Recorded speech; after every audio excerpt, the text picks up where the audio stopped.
വസ്സലാത്തു വസ്സലാമു അലാ സയ്യിദിൽ മുർസലീൻ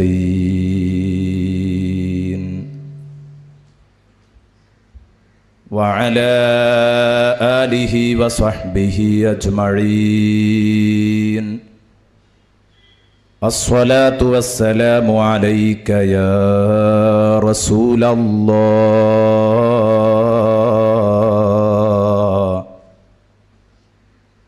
അസ്സലാത്തു വസ്സലാമു അലൈക യാ ഹബീബല്ലാഹ്. ഇൻഷാ അല്ലാഹ് ഇവിടെ ചർച്ച ചെയ്യപ്പെടുന്നത് സൂറത്തുൽ വാഖിയ. ആദ്യമായി സൂറത്തുൽ വാഖിയ വിശദീകരിക്കുമ്പോൾ എനിക്ക് പറയാനുള്ളത് 10 ദിവസമാണ് സൂറത്തുൽ വാഖിയയെ നാം നോക്കിക്കാണുന്നത്. ബിസ്മില്ലാഹിർ റഹ്മാനിർ റഹീം.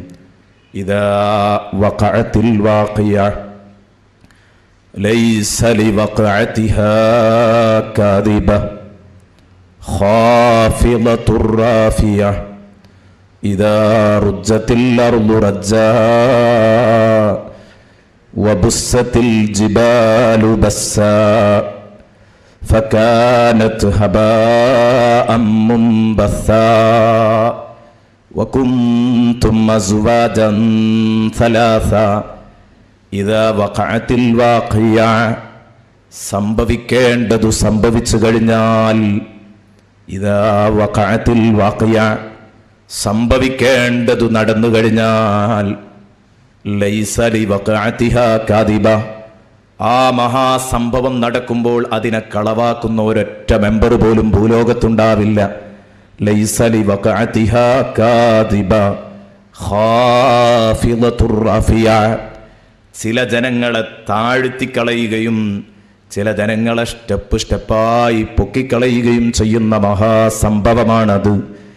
ഇദാ റുജ്ജത്തിൽ അർളു റജ്ജാ അഥവാ ഭൂമി പ്രകമ്പനം കൊള്ളിപ്പിക്കപ്പെട്ടാൽ, വബുസ്സത്തിൽ ജിബാലു ബസ്സാ പർവ്വതങ്ങൾ ഇടിപൊടിയാക്കി കഴിഞ്ഞാൽ, ഫകാനത് ഹബാഅം മുൻബസ്സാ അനന്തരം ഉടനെ തന്നെ ആ പർവ്വതങ്ങൾ അന്തരീക്ഷത്തിലൂടെ പറക്കുന്ന ഡൂളികളായി മാറിയാൽ ലോകം അവിടെ അവസാനിക്കുകയായി.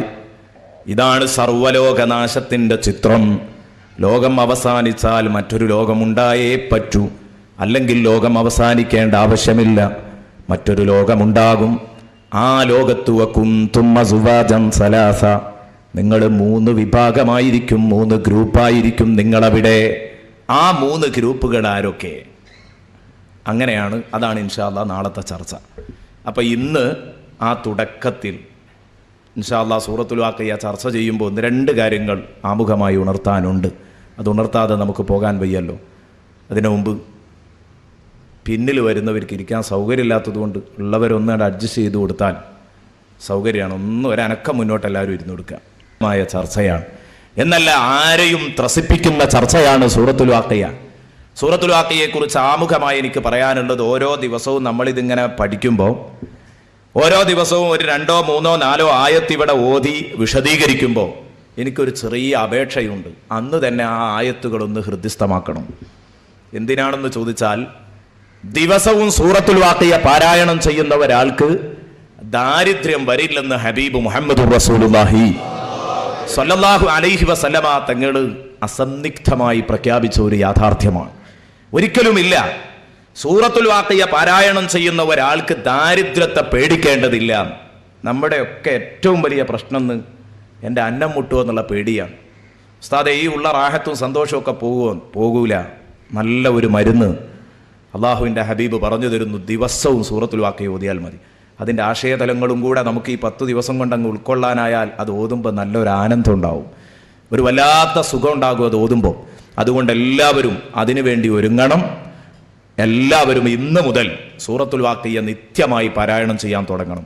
രാത്രി സമയത്ത് ഇശാ മഗ്രിബിൻ്റെ ഇടയിലായാൽ കൂടുതൽ നന്നായി. ആ സൂറത്തുൽ വാഖിയ പാരായണം ചെയ്താൽ നിങ്ങൾ ഒരിക്കലും ഹായിബാകില്ല. അള്ളാഹുവിൻ്റെ റഹ്മത്ത് നിങ്ങൾക്കൊരിക്കലും തടയപ്പെടില്ല. അത് എന്നും കിട്ടിക്കൊണ്ടിരിക്കും. ഒരു 10 ദിവസം നിങ്ങൾ ഓതുമ്പോഴേക്ക്, ഖുർആൻ നോക്കി ഓതുമ്പോഴേക്ക് അത് മനപ്പാടായിരിക്കും. പിന്നെ നിങ്ങൾക്ക് അങ്ങനെ തുടരാം. ഇവിടെ ബഹുമാനപ്പെട്ട ഹാഫിള് ഓതിയപ്പം കുറേ ആളുകൾ സദസ്സിൽ നിന്ന് ഓതുന്നുണ്ട്. കാരണം അവരൊക്കെ നേരത്തെ സൂറത്തുൽ വാഖിയ സ്ഥിരമായി ഓതി പരിചയമുള്ളവരായിരിക്കും. ഈ ഒരു വലിയ പ്രതിഫലം ആഗ്രഹിച്ച് ഓതുന്നവരായിരിക്കും. അതുകൊണ്ട് ഇന്നു മുതൽ ഞാൻ പറയുന്നു, നിർബന്ധമായും സൂറത്തുൽ വാഖിഅ എല്ലാവരും ഓതിയിരിക്കണം. എന്തേ കാരണം? ഒരു ചെറിയ സംഭവം പറഞ്ഞ് നമുക്ക് വിശദീകരണത്തിലേക്ക് അങ്ങ് കിടക്കാം. ബഹുമാനപ്പെട്ട സയ്യിദുനാ ഉസ്മാൻ ഇബ്നു അഫ്ഫാൻ റളിയല്ലാഹു അൻഹു, ഉസ്മാൻ ഇബ്നു അഫ്ഫാൻ റളിയല്ലാഹു അൻഹു ബഹുമാനപ്പെട്ട അബ്ദുല്ലാഹി ഇബ്നു മസ്ഊദ് റളിയല്ലാഹു അൻഹുവിന്റെ മേൽ കടന്നു വരുന്നു. ആരാ അബ്ദുല്ലാഹി ഇബ്നു മസ്ഊദ്? ഇന്നലെ നമ്മൾ പ്രതിപാദിച്ചു, ഇന്നിനി ഇവിടെ പറയേണ്ടതില്ല. ആ ചെറിയ വലിയ മനുഷ്യൻ, ഇന്നലെ നമ്മൾ പറഞ്ഞു, നമ്മുടെ കൂട്ടത്തിൽ നീളമുള്ള ഒരാൾ ഇരുന്നാലുള്ള വലുപ്പാണ് അബ്ദുല്ലാഹി ഇബ്നു മസ്ഊദ് എഴുന്നേറ്റ് നിന്നാലുള്ളത് എന്ന് മുല്ലാ അലിയുൽ ഖാരി രേഖപ്പെടുത്തിയത് ഞാൻ ഇന്നലെ പറഞ്ഞു. അപ്പൊ ആ ചെറിയ വലിയ മനുഷ്യൻ ഈമാൻ കൊണ്ട്, തഖ്വ കൊണ്ട്, ഇൽമു കൊണ്ട്, എല്ലാം മനക്കരുത്തുകൊണ്ട് എല്ലാം വലിയ ആളാണ്. കാണാൻ കുറച്ച് ചെറുപ്പാണ്. അപ്പൊ ആ ചെറിയ വലിയ മനുഷ്യൻ അബ്ദുല്ലാഹി ഇബ്നു മസ്ഊദ് റളിയല്ലാഹു അൻഹു രോഗിയായി കിടക്കുകയാണ്. അപ്പോഴാണ് ഉസ്മാൻ ഇബ്നു അഫ്ഫാൻ കടന്നു വരുന്നത്. ഉസ്മാൻ ഇബ്നു അഫ്ഫാൻ കടന്നു വരുന്നു. ദഖല അല ഇബ്നു മസ്ഊദ് റളിയല്ലാഹു അൻഹു ഫീ മറളി മൗതിഹി. ബഹുമാനപ്പെട്ട അബ്ദുല്ലാഹി ഇബ്നു മസ്ഊദ് റളിയല്ലാഹു അൻഹു മരണത്തോട് മല്ലടിച്ച് കിടക്കുകയാണ്. മരണത്തെ മുഖാമുഖം കണ്ടുകൊണ്ടിരിക്കുകയാണ്. ശയ്യാവലംബിയായി കഴിയുന്ന, രോഗശയ്യയിൽ കിടക്കുന്ന അബ്ദുല്ലാഹി ഇബ്നു മസ്ഊദ് മരണത്തെ മുഖാമുഖം കാണുമ്പോൾ ഉസ്മാൻ ഇബ്നു അഫ്ഫാൻ റളിയല്ലാഹു അൻഹു കയറി വന്നുകൊണ്ട് ബഹുമാനപ്പെട്ടവരോട് ചോദിക്കുകയാണ്, മാ തഷ്തകി, മാ തഷ്തകി, നിങ്ങൾക്ക് വല്ല ശിക്കായത്തും പറയാനുണ്ടോ, വല്ല സങ്കടവും പറയാനുണ്ടെങ്കിൽ പറയാം. ചോദിക്കുന്നത് ആരാ? അബ്ദുല്ലാഹി ഇബ്നു മസ്ഊദ്, ഉസ്മാൻ ഇബ്നു അഫ്ഫാൻ. മദീനയിലെ ഏറ്റവും വലിയ സമ്പന്നനായ ഉസ്മാൻ ഇബ്നു അഫ്ഫാൻ റളിയല്ലാഹു അൻഹു ചോദിക്കുമ്പോ, അവിടെ വെച്ചിട്ട് ഉസ്മാൻ ഇബ്നു അഫ്ഫാൻ റളിയല്ലാഹു അൻഹു ഇത് ചോദിക്കുമ്പോ എന്തായാലും പ്രതീക്ഷയുണ്ട്. ബഹുമാനപ്പെട്ട അബ്ദുല്ലാഹി ഇബ്നു മസ്ഊദിന് എന്തു സങ്കടം പറഞ്ഞാലും അത് നിവൃത്തിയാക്കാൻ കഴിവുള്ള ഒരു മഹാനാ ചോദിക്കുന്നത്. എന്തെങ്കിലും സങ്കടം പറയാനുണ്ടോ? നമ്മളോട് ആ ഒരു ഘട്ടത്തിൽ ഇങ്ങനെ ഒരു ചോദ്യം ചോദിക്കാൻ, അതും പ്രതീക്ഷയുള്ള ഒരാൾ ചോദിച്ചു കഴിഞ്ഞാൽ നമുക്ക് എന്തൊക്കെ സങ്കടം പറയാനുണ്ടാവും? 100 കൂട്ടം സങ്കടം പറയാനുണ്ടാകും. തുടങ്ങി വെച്ച പുരപ്പണി തീരാത്തത്, മകളെ കെട്ടിച്ച കടം വീടാത്തത്, ഇങ്ങനെ തുടങ്ങിയിട്ട് 100 കൂട്ടം സങ്കടങ്ങൾ നമുക്ക് പറയാനുണ്ടാകും. അവിടെ അബ്ദുല്ലാഹി ഇബ്നു മസ്ഊദ് റളിയല്ലാഹു അൻഹു പറയുന്നത് കണ്ടോ നിങ്ങൾ? എന്തേ നിങ്ങൾ ചോദിച്ചത്? മരണം മുഖാമുഖം കണ്ട് കിടക്കുന്ന എനിക്ക് വല്ല സങ്കടവും പറയാനുണ്ടോ? നിങ്ങൾക്ക് നിവൃത്തിയാക്കാൻ സാധിക്കുമെങ്കിൽ, എനിക്ക് സാധിപ്പിച്ചു തരാൻ, എനിക്ക് പരിഹരിച്ചു തരാൻ കഴിയുമെങ്കിൽ, ഇതാ ഞാൻ നിങ്ങളോട് പറയുന്നു, എനിക്കൊരു സങ്കടമുണ്ട്. അഷ്തകീ ദുനൂബി, എനിക്കൊരേ ഒരു സങ്കടമേ ഉള്ളൂ. പാവപ്പെട്ട അബ്ദുള്ള ഇന്നുവരെ ചെയ്തു കൂട്ടിയ ഈ മഹാപാപങ്ങളുമായി റബ്ബിനെ എങ്ങനെ കണ്ടുമുട്ടും? എൻ്റെ പാപങ്ങളുടെ കാര്യം ആലോചിച്ചിട്ട് ആ പാപങ്ങളെക്കുറിച്ചുള്ള സങ്കടമാണ് എനിക്ക് നിങ്ങളോട് പറയാനുള്ളത്. അത് നിങ്ങൾക്ക് എന്തെങ്കിലും ചെയ്തു തരാൻ പറ്റുമോ? ഉസ്മാൻ ബിൻ അഫ്ഫാൻ റളിയല്ലാഹു അൻഹുവിന് ഒന്നും ചെയ്യാൻ പറ്റാത്തൊരു സംഗതിയാണല്ലോ പറഞ്ഞത്. പ്രതീക്ഷിച്ചിരുന്നത് അതായിരുന്നില്ല. സാമ്പത്തികമായി വല്ല വിഷമമുണ്ടെങ്കിൽ ഞാൻ സാധിപ്പിച്ചു തരാം എന്നുള്ള, പരിഹരിച്ചു തരാം എന്ന് പറയുന്നിടത്താണ് യഥാർത്ഥത്തിൽ ഇത് പറയുന്നത്. എൻ്റെ പാപങ്ങളുടെ കാര്യം ആലോചിക്കുമ്പോൾ ആ ഒരൊറ്റ സങ്കടമേ എനിക്കുള്ളൂ. എന്നാ ശരി, ബഹുമാനപ്പെട്ട ഒരു ശൈലി അങ്ങ് മാറ്റി. അത് തൽക്കാലം എന്നെ കൊണ്ട് സാധിക്കുന്ന കാര്യമല്ലല്ലോ. ഫഖാല, ഉസ്മാൻ ബിൻ അഫ്ഫാൻ റളിയല്ലാഹു അൻഹു പിന്നീട് ചോദിച്ചു, ശൈലി ഒന്ന് മാറ്റി. നേരത്തെ ചോദിച്ചത് മാ തഷ്തകി, നിങ്ങൾക്ക് വല്ല ശിക്കായത്തും പറയാനുണ്ടോ, സങ്കടം പറയാനുണ്ടോ, ആവലാതി പറയാനുണ്ടോ എന്നാ. അവിടുന്ന് അങ്ങോട്ട് മാറ്റിയിട്ട് മാ തഷ്തഹി, മാ തഷ്തഹി, നിങ്ങൾക്ക് വല്ല, മരിക്കാൻ കിടക്കുകയാണല്ലോ, ആ സമയത്ത് നിങ്ങൾക്ക് വല്ല ഉത്കടമായ മോഹവും അന്ത്യാഭിലാഷങ്ങൾ എന്തെങ്കിലും ഉണ്ടെങ്കിൽ എന്നെ അറിയിക്കാം. വല്ല താല്പര്യങ്ങളും ഉണ്ടെങ്കിൽ എന്നോട് പറയാം. എന്തു പറഞ്ഞാലും ഇൻഷാ അല്ലാഹ് ഞാനത് സാധിപ്പിച്ചു തരും.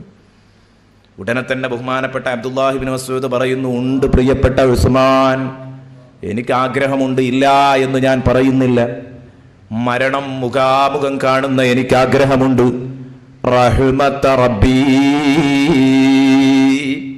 ഒരേ ഒരാഗ്രഹം, ഞാൻ എൻ്റെ റബ്ബിൻ്റെ കാരുണ്യം ആഗ്രഹിക്കുന്നു.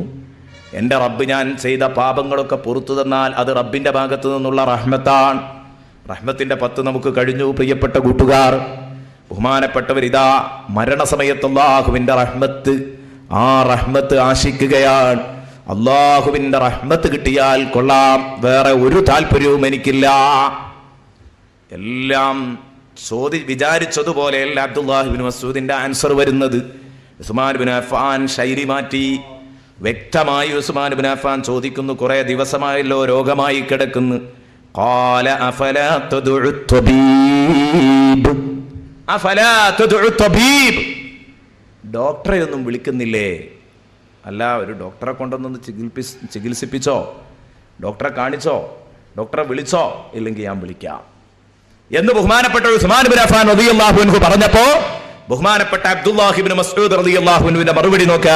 ഫഖാൽ, അബ്ദുല്ലാഹി ഇബ്നു മസ്ഊദ് പറഞ്ഞു, അത്തബീബു ഖദ് അംറദനി, അത്തബീബു ഖദ് അംറദനി, ഡോക്ടറെ വിളിക്കേ, ഡോക്ടറാണല്ലോ എന്നെ രോഗിയാക്കിയത്, എന്നെ രോഗിയാക്കിയത് ഡോക്ടറാ എന്ന് പറഞ്ഞാൽ അള്ളാഹുവാണ് ഷാഫി, ഷിഫ നൽകുന്നത് അള്ളാഹുവാണ്, രോഗത്തിന് ശമനം നൽകുന്ന ഡോക്ടർ എന്നാ ഞാൻ വിശ്വസിക്കുന്നത്. ആ അള്ളാഹുവാണ് എന്നെ രോഗിയാക്കിയത്. ഇനി ഞാൻ ആരോട് സങ്കടം പറയാനാ? പടച്ച റബ്ബ് ഡോക്ടർ എന്നെ രോഗിയാക്കിയത്, ഡോക്ടർ എന്താ കണ്ടതെങ്കിൽ കൂട്ടട്ടെ. നോക്ക് നിങ്ങൾ, ഇതിന്റെ അർത്ഥം ചികിത്സിക്കാൻ പാടില്ല എന്നല്ല. അബ്ദുല്ലാഹി ഇബ്നു മസ്ഊദിന്റെ തവക്കുലിന്റെ കടുപ്പമാണ്. അബ്ദുല്ലാഹി ഇബ്നു മസ്ഊദ് റളിയല്ലാഹു അൻഹു അല്ലെങ്കിലും ചികിത്സ എന്ന് പറഞ്ഞത് കേവലം കാരണങ്ങളല്ലേ, കാരണങ്ങളുമായി ബന്ധപ്പെടലല്ലേ. യഥാർത്ഥ ഷാഫി അല്ലാഹുവാണ്, അല്ലാഹുവാണ്. ഇദാ മരിൽതു ഫഹുവ യശ്ഫീൻ, ഞാൻ രോഗിയാകുമ്പോൾ എന്നെ സുഖപ്പെടുത്തുന്നത് അല്ലാഹുവാണ്. ആ അല്ലാഹുവിനല്ലാതെ ആർക്കും ശിഫയാക്കാൻ കഴിയില്ല. ഈ ആശയം ബഹുമാനപ്പെട്ട ബഹുമാനപ്പെട്ട കലീമുല്ലാഹി മൂസ അലൈഹിസ്സലാം ഒരിക്കൽ അല്ലാഹുവിനോട് ചോദിച്ചിരുന്നു, പടച്ചോനെ, നീ പറയുന്നു നീയാണ് സുഖപ്പെടുത്തുന്നത്, എന്തേ മൂസ, നിനക്ക് വിശ്വാസമല്ലേ? തീർച്ചയായിട്ടും ഉണ്ട് പടച്ചോനെ, നിന്നെ എനിക്ക് നല്ല വിശ്വാസമാണ്, നീ തന്നെയാ ജീവിപ്പിക്കുന്നവൻ, മരിപ്പിക്കുന്നവൻ, രോഗം തരുന്നവൻ, രോഗം സുഖപ്പെടുത്തുന്നവൻ, എല്ലാം ഞാൻ വിശ്വസിക്കുന്നു പടച്ചോനെ. പക്ഷേ ഒരു ചെറിയൊരു സംശയം ചോദിക്കാനാ. ഫമാദാ സുൻഉൽ അത്തിബാ, ഫമാദാ സുൻഉൽ അത്തിബാ, പിന്നെ ഡോക്ടർമാരുടെ പണി എന്താണെന്ന് പറഞ്ഞു തന്നാൽ കൊള്ളാമായിരുന്നു. മൂസ, കലീമുല്ലാഹി മൂസ അലൈഹിസ്സലാം അള്ളാഹുവിനോട് ചോദിച്ചാൽ പിന്നെന്തിനാ ഈ ഡോക്ടർമാർ, പിന്നെന്തിനാ ഇവരെ കൊണ്ട് ചികിത്സിക്കാൻ നീ പറഞ്ഞത്? ഇസ്ലാമിൽ പെട്ടതാണല്ലോ ചികിത്സ. നബി സല്ലല്ലാഹു അലൈഹി വസല്ലം പറഞ്ഞതല്ലേ, നിങ്ങൾ ചികിത്സിച്ചോ, തദാവൂ, ചികിത്സിക്കാൻ റസൂലുള്ളാഹി പറഞ്ഞിട്ടുണ്ട്. അപ്പൊ എന്തിനാണ് ഈ ചികിത്സ? ഉടനെ തന്നെ അല്ലാഹു തആല പറഞ്ഞു, ഡോക്ടർമാരെ പണി എന്താന്ന് ഞാൻ വ്യക്തമായിട്ട് അങ്ങ് പറഞ്ഞു തരാം. ഡോക്ടർമാരെ പണി എന്താണെന്ന് അറിയാത്തതിൽ നിങ്ങൾ വിഷമിക്കേണ്ട കലീമുല്ലാഹി മൂസ അലൈഹിസ്സലാം, ഞാൻ പറഞ്ഞു തരാ. ഫഇന്നഹും യഅകുലൂന അത്അമ അലൽ ഹലാൽ, അതാണ് സംഭവം. അവർക്ക് ഹലാലായ മാർഗത്തിൽ ഓല അരി ഒപ്പിക്കാൻ ഒരു മാർഗമോ അത്രേ അതുള്ളൂ. സംഗതി രോഗം സുഖപ്പെടുത്തുന്നത് ഞാനാണ്. ഓൽക്കും വേണ്ടേ ഭക്ഷണം കഴിക്കുക, അതിന് ഹലാലായ ഒരു മാർഗം വേണ്ടേ, അതാണ് ചികിത്സ.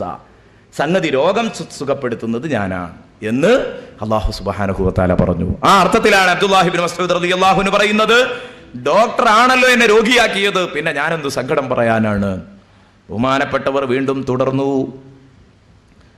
കാരണം ഈ ചോദിക്കുന്നതൊന്നും ക്ലച്ച് പിടിക്കുന്നില്ലെന്ന് കണ്ടപ്പോൾ ഉസ്മാൻ ഇബ്നു അഫ്ഫാൻ ചോദിച്ചു, അലാ നഉമുറു ബിഅതാഇക ഇബ്നു മസ്ഊദ്, അബ്ദുല്ലാഹി ഇബ്നു മസ്ഊദ്, നിങ്ങൾക്ക് എൻ്റെ വകയായി എന്തെങ്കിലും ദാനം തരാൻ ഞാൻ എൻ്റെ ആളുകളോട് പറയട്ടെ എന്ന്.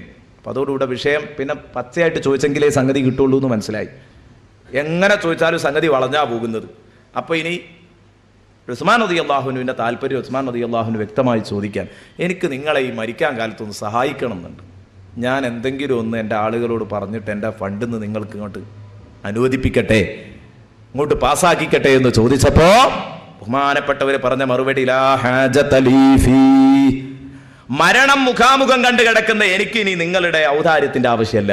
എന്തിനാ എനിക്ക് സ്വത്ത്? ഞാൻ മരിക്കുകയാണ്, മരിക്കുന്ന എനിക്ക് സ്വത്തിൻ്റെ ആവശ്യമൊന്നുമില്ല. അപ്പോൾ ബഹുമാനപ്പെട്ടവർ ഒന്നും കൂടെ ശൈലി മാറ്റി, നദ്ഫഉഹു ഇലാ ബനാതിക്, നിങ്ങൾക്ക് വേണ്ട ശരിയാണ്, പക്ഷേ കുറേ പെൺകുട്ടികളാണല്ലോ ഉള്ളത്, ഈ പെൺകുട്ടികൾക്കൊന്നും ഒന്നുമില്ല, ജീവിക്കാൻ ഒരു ആസ്തി നിങ്ങളെ കയ്യിലില്ലല്ലോ. ആ കുട്ടികളെയൊക്കെ ഫക്കീറാക്കി പോകുമ്പോൾ, ആ കുട്ടികളെയൊക്കെ ദരിദ്രരാക്കി പോകുന്ന സമയത്ത് അവർക്ക് കഴിക്കാൻ എന്തെങ്കിലും ഒന്ന് വേണ്ടേ? അപ്പൊ അതിന് അവർക്ക് എന്നൊന്നും ജീവിക്കാൻ പറ്റുന്ന സ്ഥായിയായ ഒരു വരുമാന മാർഗം ഞാൻ ഉണ്ടാക്കിയിടട്ടെ എന്നാ ചോദിച്ചത്. നിങ്ങൾക്ക് വേണ്ടി ഞാൻ ഉണ്ടാക്കിയിടട്ടെ. നമ്മളാണെങ്കിൽ എന്ത് പറയൂ? അതൊന്ന് ആലോചിച്ച് നോക്ക് നിങ്ങൾ ആദ്യം. നമ്മൾ ആദ്യത്തെ ചോദ്യത്തിന് തന്നെ ഈ ഉത്തരം പറഞ്ഞിട്ടുണ്ടാവും. എൻ്റെ കുട്ടികളെ കാര്യം ആലോചിക്കുമ്പോൾ എനിക്ക് ആകെ ബേജാറാകുന്നത്. ആദ്യത്തെ ചോദ്യത്തിന് വേറെ എന്തെല്ലാമോ ഉത്തരം പറയാമെങ്കിലും നമ്മളുടെ നാക്കിൽ ആദ്യം വരുന്ന ഉത്തരം അതായിരിക്കും. ഇങ്ങനെ ചോദിച്ച സമയത്ത് ബഹുമാനപ്പെട്ടവർ അവിടെയും പറയുന്നില്ല എന്റെ പെൺമക്കൾക്ക് അതിന് ആവശ്യമല്ല. എന്റെ പെൺമക്കൾക്ക് എന്തിനാണ് ആ സ്വത്ത്? നിങ്ങളുടെ ഔദാര്യത്തിന്റെ ആവശ്യമൊന്നും എന്റെ പെൺമക്കൾക്കില്ല. സുബ്ഹാനല്ലാഹ്. അത് കേട്ടപ്പോൾ ഉസ്മാൻ ബിൻ അഫ്ഫാൻ അത്ര പറ്റിയില്ല. ഉസ്മാൻ ബിൻ അഫ്ഫാൻ പറഞ്ഞു, നിങ്ങൾക്ക് ആവശ്യമില്ല എന്ന് പറയാം, കാരണം നിങ്ങൾ ഇന്ന് മരിക്കുക, നിങ്ങൾ മരിക്കുമ്പോൾ നിങ്ങൾക്ക് ആവശ്യമില്ല എന്ന് പറയാം. പക്ഷേ നിങ്ങളെ പെൺമക്കൾ ഇനിയും ഇവിടെ ജീവിക്കേണ്ടവരല്ലേ? ആ പെൺകുട്ടിക്ക് ഭക്ഷണം കഴിക്കണ്ടേ? കാറ്റടിക്കാൻ പറ്റൂലല്ലോ, ഭക്ഷണം കഴിക്കണ്ടേ? ഇവർക്ക് ഭക്ഷണം കഴിക്കാൻ എന്തെങ്കിലും വകുപ്പ് വേണ്ട, അവർക്ക് വേണ്ടാന്ന് നിങ്ങൾ എങ്ങനെയാ ഇത്ര ധൈര്യത്തിൽ പറയുന്നത്? അപ്പോഴാ മഹാനവറുകൾ പറഞ്ഞത്. അതാണ് നാം ഇവിടെ ഉണർത്താൻ ഉദ്ദേശിക്കുന്നത്. ബഹുമാനപ്പെട്ടവർ പറഞ്ഞു, എനിക്ക് അവരുടെ കാര്യത്തിൽ ഒരു പേടിയുമില്ല. കാരണം എന്താ അറിയോ? ഫഇന്നീ ഖദ് അമർതുഹുന്ന അൻ യഖറഅന സൂറത്തൽ വാഖിഅതി കുല്ല ലൈല ഫഇന്നീ സമിഅതു റസൂലല്ലാഹി സ്വല്ലല്ലാഹു അലൈഹി വസല്ലമ യഖൂൽ മൻ ഖറഅ സൂറത്തൽ വാഖിഅതി ഫീ കുല്ലി ലൈലത്തിൻ ലം തുസിബുഹു ഫാഖത്തുൻ അബദാ.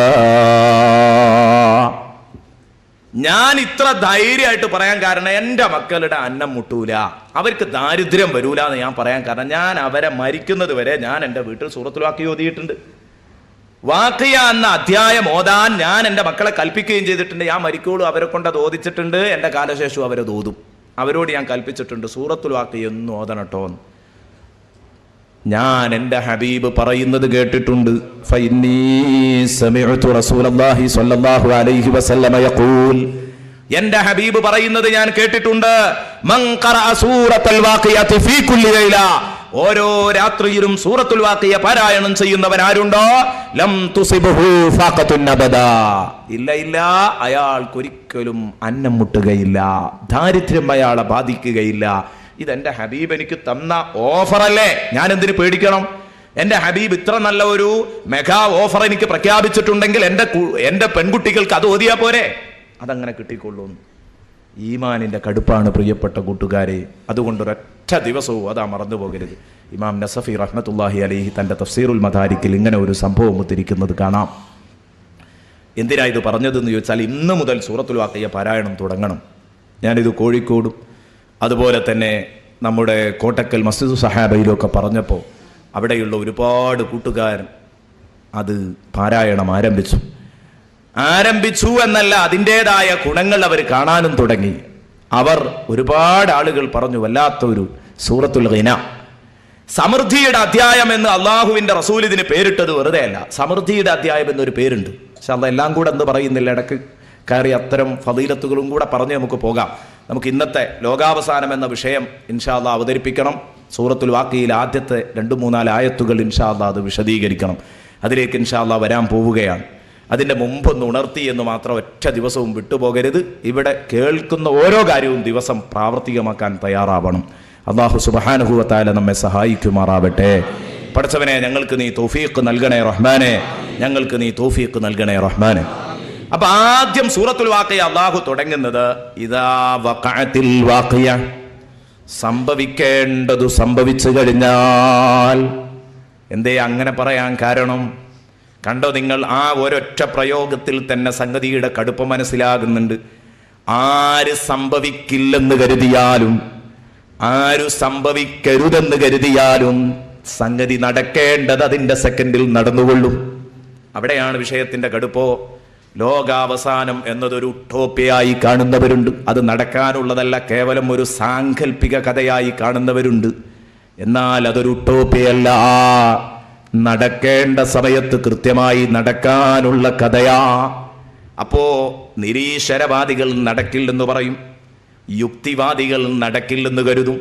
അപ്പൊ ആര് നടക്കില്ലെന്ന് കരുതിയാലും ആര് നടക്കരുതെന്ന് കരുതിയാലും ആസികളായ മോമിനീങ്ങളുടെ അവസ്ഥയാണത്. മഹാന്മാർ വിശദീകരിക്കുന്നു, തെറ്റു ചെയ്യുന്ന മോമിനീങ്ങൾക്ക് ഇതുണ്ടാകും എന്നൊരു ചെറിയ ധാരണയുണ്ട്. പക്ഷേ അത് നടക്കരുതേ എന്നവർക്ക് ആഗ്രഹമുണ്ട്. കാരണം നടന്നു കഴിഞ്ഞാൽ എൻ്റെ കഥ കട്ടപ്പുകയാണ്. ഇതറിയുന്നത് കൊണ്ട് അവർക്ക് പേടിയുണ്ട്, ഭയമുണ്ട്. അവർക്ക് ആ കാര്യത്തിൽ അവർക്ക് ബേജാറുണ്ട്. അതുകൊണ്ട് ആര് നടക്കില്ലെന്ന് കരുതിയാലും ആര് നടക്കരുതെന്ന് കരുതിയാലും നടക്കേണ്ടതു നടന്നു കഴിഞ്ഞാൽ. വാഖിയ എന്ന് പറഞ്ഞാൽ ഖിയാമത്ത് നാളിന്റെ പേരാ. സംഭവിക്കേണ്ട മഹാസംഭവം. ആ സംഭവിക്കേണ്ട മഹാസംഭവം സംഭവിച്ചു കഴിഞ്ഞാൽ അതോടുകൂടെ തന്നെ സംഗതി നടക്കുമെന്നായി. ഖിയാമത്ത് നാളിനെ ഈ പരിചയപ്പെടുത്തിയ പേര് ഖിയാമത്ത് നാള് നടക്കും എന്ന ഉറപ്പ് നമുക്ക് നൽകുന്നതാണ്. അല്ലാഹു തആല സൂറത്തുൽ ഹാഖയുടെ 15-ാമത്തെ ആയത്തിൽ അല്ലാഹു പറഞ്ഞു, സൂറത്തുൽ ഹാഖ 15-ാം വചനം, ഫയൗമൈദിൻ വഖഅത്തിൽ വാഖിയ, അന്നു നടക്കേണ്ടത് നടക്കും കേട്ടോ. ഫയൗമൈദിൻ വഖഅത്തിൽ വാഖിയ ലൈസ ലിവഖഅതിഹാ കാദിബ, ഇല്ല, ആ സംഭവം നടക്കുമ്പോൾ അന്നതിനെ കളവാക്കുന്ന ഒരൊറ്റ നഫ്സും ഉണ്ടായിരിക്കില്ല. ലൈസ ലിവഖഅതിഹാ, അത് നടക്കുമ്പോൾ ഉണ്ടായിരിക്കില്ല. ലൈസ ലിവഖഅതിഹാ ഐ വഖ്ത വഖഅതിഹാ, അത് നടക്കുമ്പോൾ ഉണ്ടാവില്ല, അത് നടക്കുന്ന സമയത്ത് ഒരിക്കലും ഉണ്ടാവില്ല. ലൈസ ലിവഖഅതിഹാ കാദിബ, അവരുടെ ആ സംഭവത്തെ കളവാക്കുന്ന ഏതെങ്കിലും ഒരു ശരീരം, ഏതെങ്കിലും ഒരു മെമ്പർ ഉണ്ടാകുമോ? അവിടെ ഇല്ല. തീർച്ചയാണ് യുക്തിവാദ പ്രസ്ഥാനത്തിന്റെ നേതാവായിരിക്കും. പക്ഷേ നടക്കേണ്ടത് നടന്നു കഴിഞ്ഞാൽ അയാൾ പറയും, നമുക്കൊക്കെ തെറ്റുപറ്റിയടാ. ഉറപ്പാണ്. ഇവിടെ ഒരുപക്ഷെ ഏത് ചെയ്തിട്ടുണ്ടായിരിക്കാം? യുക്തിവാദ പ്രസ്ഥാനത്തിന്റെ പക്ഷത്തു നിന്ന് മുവഹിദീങ്ങളോട്, ഏകദൈവ വിശ്വാസികളോട് ഒരുപക്ഷെ വാഗ്വാദം നടത്തിയവനായിരിക്കാം.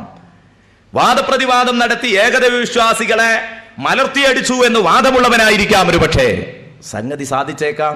അവന്റെ വാചക കസർത്ത് കൊണ്ട് ഒരുപക്ഷെ മുഅ്മിനീങ്ങളെ പരാജയപ്പെടുത്താൻ സാധിച്ചേക്കാം. പക്ഷേ ഒരു കാര്യം സത്യമാണ്, എത്ര ഞെളിഞ്ഞാലും ഈ സംഭവം നടക്കുമ്പോൾ അതിനെ കളവാക്കുന്ന ഒരൊറ്റ ശരീരവും ഇവിടെ ഉണ്ടാവില്ല.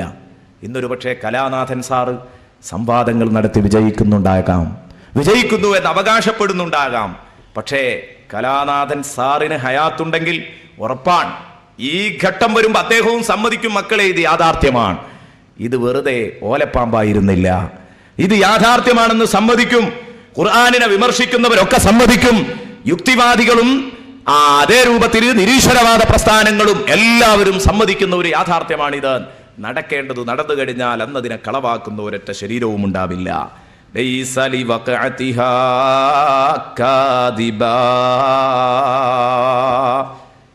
തീർച്ചയായിട്ടും അതാ അത് നടക്കുമ്പോൾ അതിനെ കളവാക്കുന്ന ഒരൊറ്റ ശരീരവും ഉണ്ടാവില്ല. അല്ലെങ്കിൽ മറ്റൊരു വ്യാഖ്യാന പ്രകാരം രണ്ടു വ്യാഖ്യാനവും ശരിയാണ്, അത് നടക്കുന്നതിനെ കളവാക്കുന്ന ഒരൊറ്റ ശരീരവും ഉണ്ടാവില്ല എന്ന് പറഞ്ഞാൽ അല്ലാഹു തആല ഖിയാമ അങ്ങ് ഉണ്ടാക്കണം എന്ന് വെച്ചാൽ അള്ളാഹുവിനോട് മസിൽ പിടിക്കാൻ, ആഹാ നീ അങ്ങനെ ഉണ്ടാക്കേ, ഞാൻ അതിന് അനുവദിക്കൂലെന്ന് പറയാൻ ഭൂലോകത്തൊരൊറ്റ കുട്ടിക്കും കഴിയില്ല. അതിനെ കളവാക്കാൻ ആർക്കും കഴിയില്ലെന്ന് പറഞ്ഞാൽ അത് വേണ്ടാന്ന് വെക്കാൻ ലോകത്തൊരു ശക്തിക്കും കഴിയില്ല.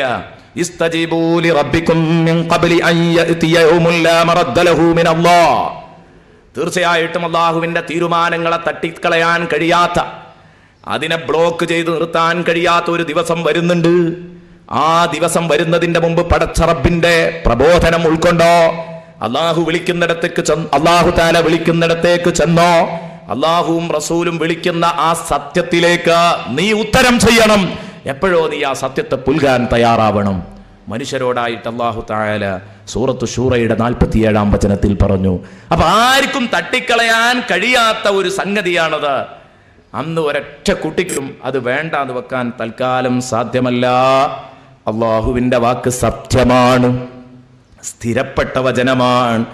എന്തെങ്കിലും ഒന്ന് പറഞ്ഞെങ്കിൽ അത് കൃത്യസമയത്ത് നടക്കുമെന്ന കാര്യം ഉറപ്പാണ്. വയൗമ യഖൂലു കുൻ ഫയകൂൻ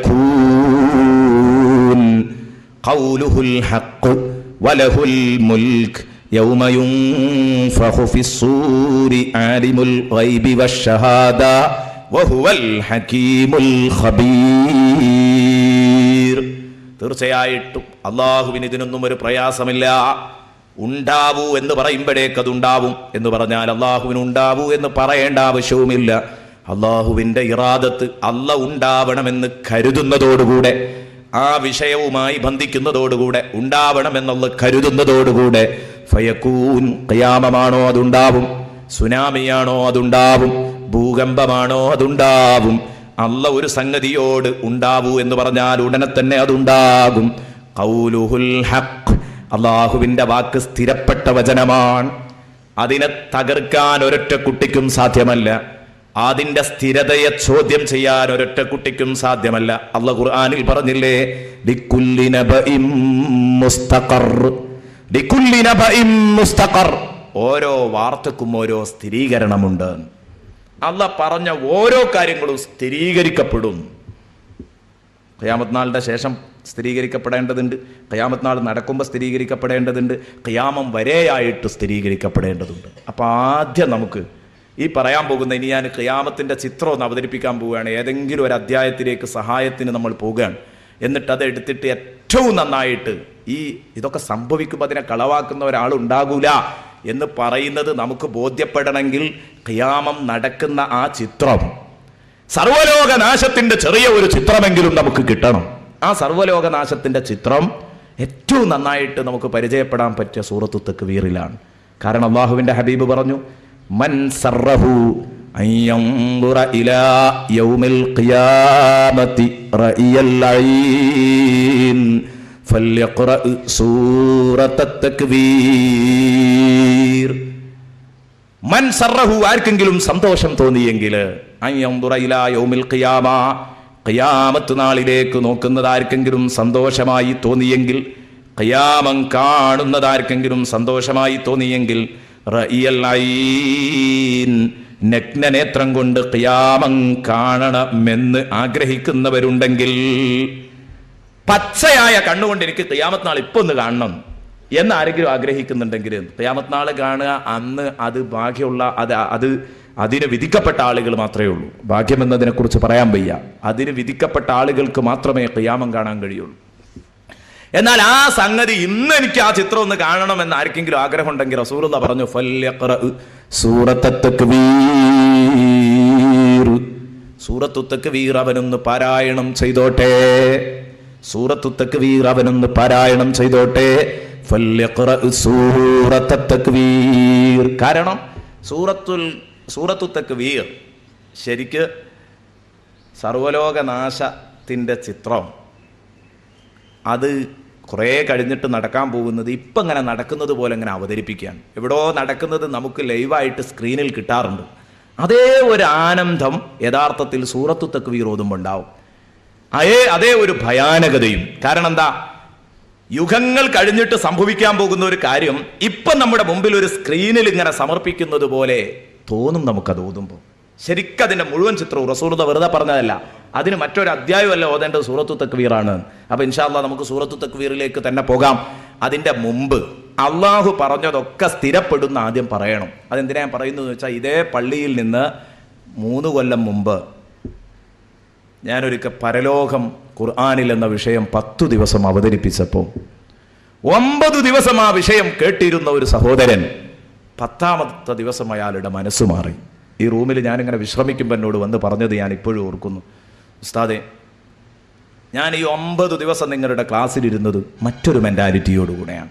അന്നിരിക്കുമ്പോഴുള്ള മാനസികാവസ്ഥയല്ല ഇന്നിരിക്കുമ്പോഴുള്ളത്. എൻ്റെ ഈ 9 ദിവസം നിങ്ങൾ ഈ സ്വർഗവും നരകവും ഹിസാബും ഒക്കെ പറയുമ്പോൾ എൻ്റെ മനസ്സിൻ്റെ ഉള്ളിൽ എവിടെയോ ഉള്ളിൻ്റെ ഉള്ളിൽ എവിടെയോ ഒരു ചെറിയ സംശയം, ഇതൊക്കെ ഇപ്പം ഉണ്ടാകാനുള്ളത് തന്നെയാണോ? അയാൾ പറയാം, ഈ പറയുന്ന ഉസ്താദിന് എന്നെ ഇപ്പോൾ ഇത് ഉറപ്പുണ്ടേക്കൂ എന്നൊക്കെ ഞാൻ അങ്ങനെ കരുതിപ്പോയി. ഈമാനിൻ്റെ കുറവ് കൊണ്ടാണ് അങ്ങനെ തോന്നിപ്പോകുന്നത്. ഏതായാലും അയാൾ പറഞ്ഞു, എനിക്കൊരു ഉള്ളിലൊരു സംശയം, ഇതൊക്കെ ഒരു ഓലപ്പാമ്പാണോ, നമ്മളെയൊക്കെ നേരെ നിർത്താനുള്ള ഒരു പരിപാടി, അപ്പോൾ ഒന്നൊന്ന് പേടിപ്പിച്ച് ആകെ ജഗ പുകയാക്കിയിട്ട് നമ്മളെ ജീവിതമൊക്കെ ഒന്ന് ചിട്ടപ്പെടുത്താനുള്ള പരിപാടിയാണോ, അല്ലാതെ ഇപ്പം ഇതൊക്കെ നടക്കുമെന്ന് ഞാൻ അങ്ങനെ വിചാരിച്ചിരുന്നു. പക്ഷേ ബോധ്യപ്പെട്ടു.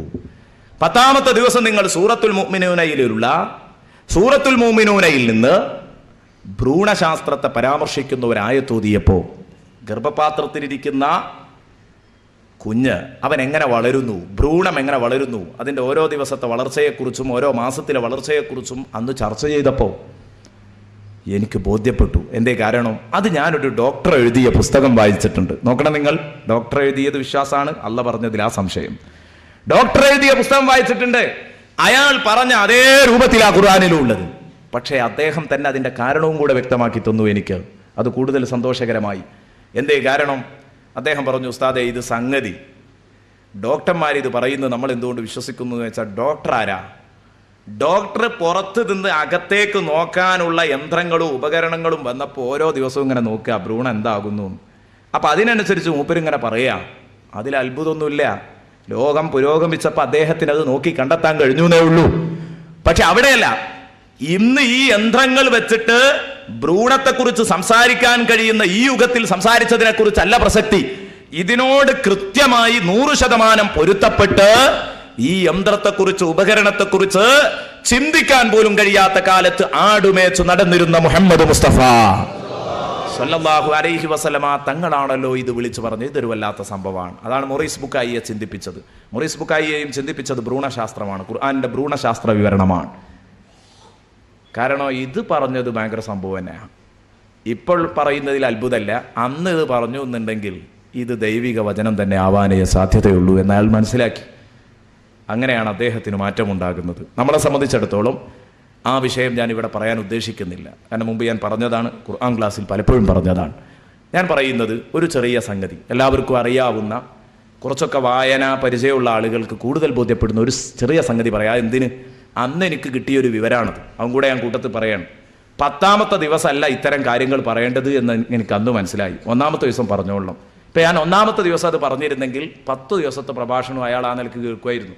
പക്ഷേ എനിക്ക് പറ്റിയൊരു അബദ്ധം, ഞാൻ 10ാമത്തെ ദിവസം അത് പറഞ്ഞത്. അത് വല്ലാത്തൊരു മോശമായിപ്പോയി എന്നെനിക്ക് തോന്നി. അതുകൊണ്ട് ഇനി ഇവിടുന്ന് പറയാനുള്ള സ്വർഗവും നരകവും ഇങ്ങനെ തുടങ്ങിയിട്ട് ഒരുപാട് ചർച്ചകളാണ്. അപ്പം അതൊക്കെ എവിടെയോ മനസ്സിൻ്റെ ഉള്ളിൽ ഒരു സംശയം ബാക്കി നിൽക്കാതെ ഉറപ്പിക്കണം.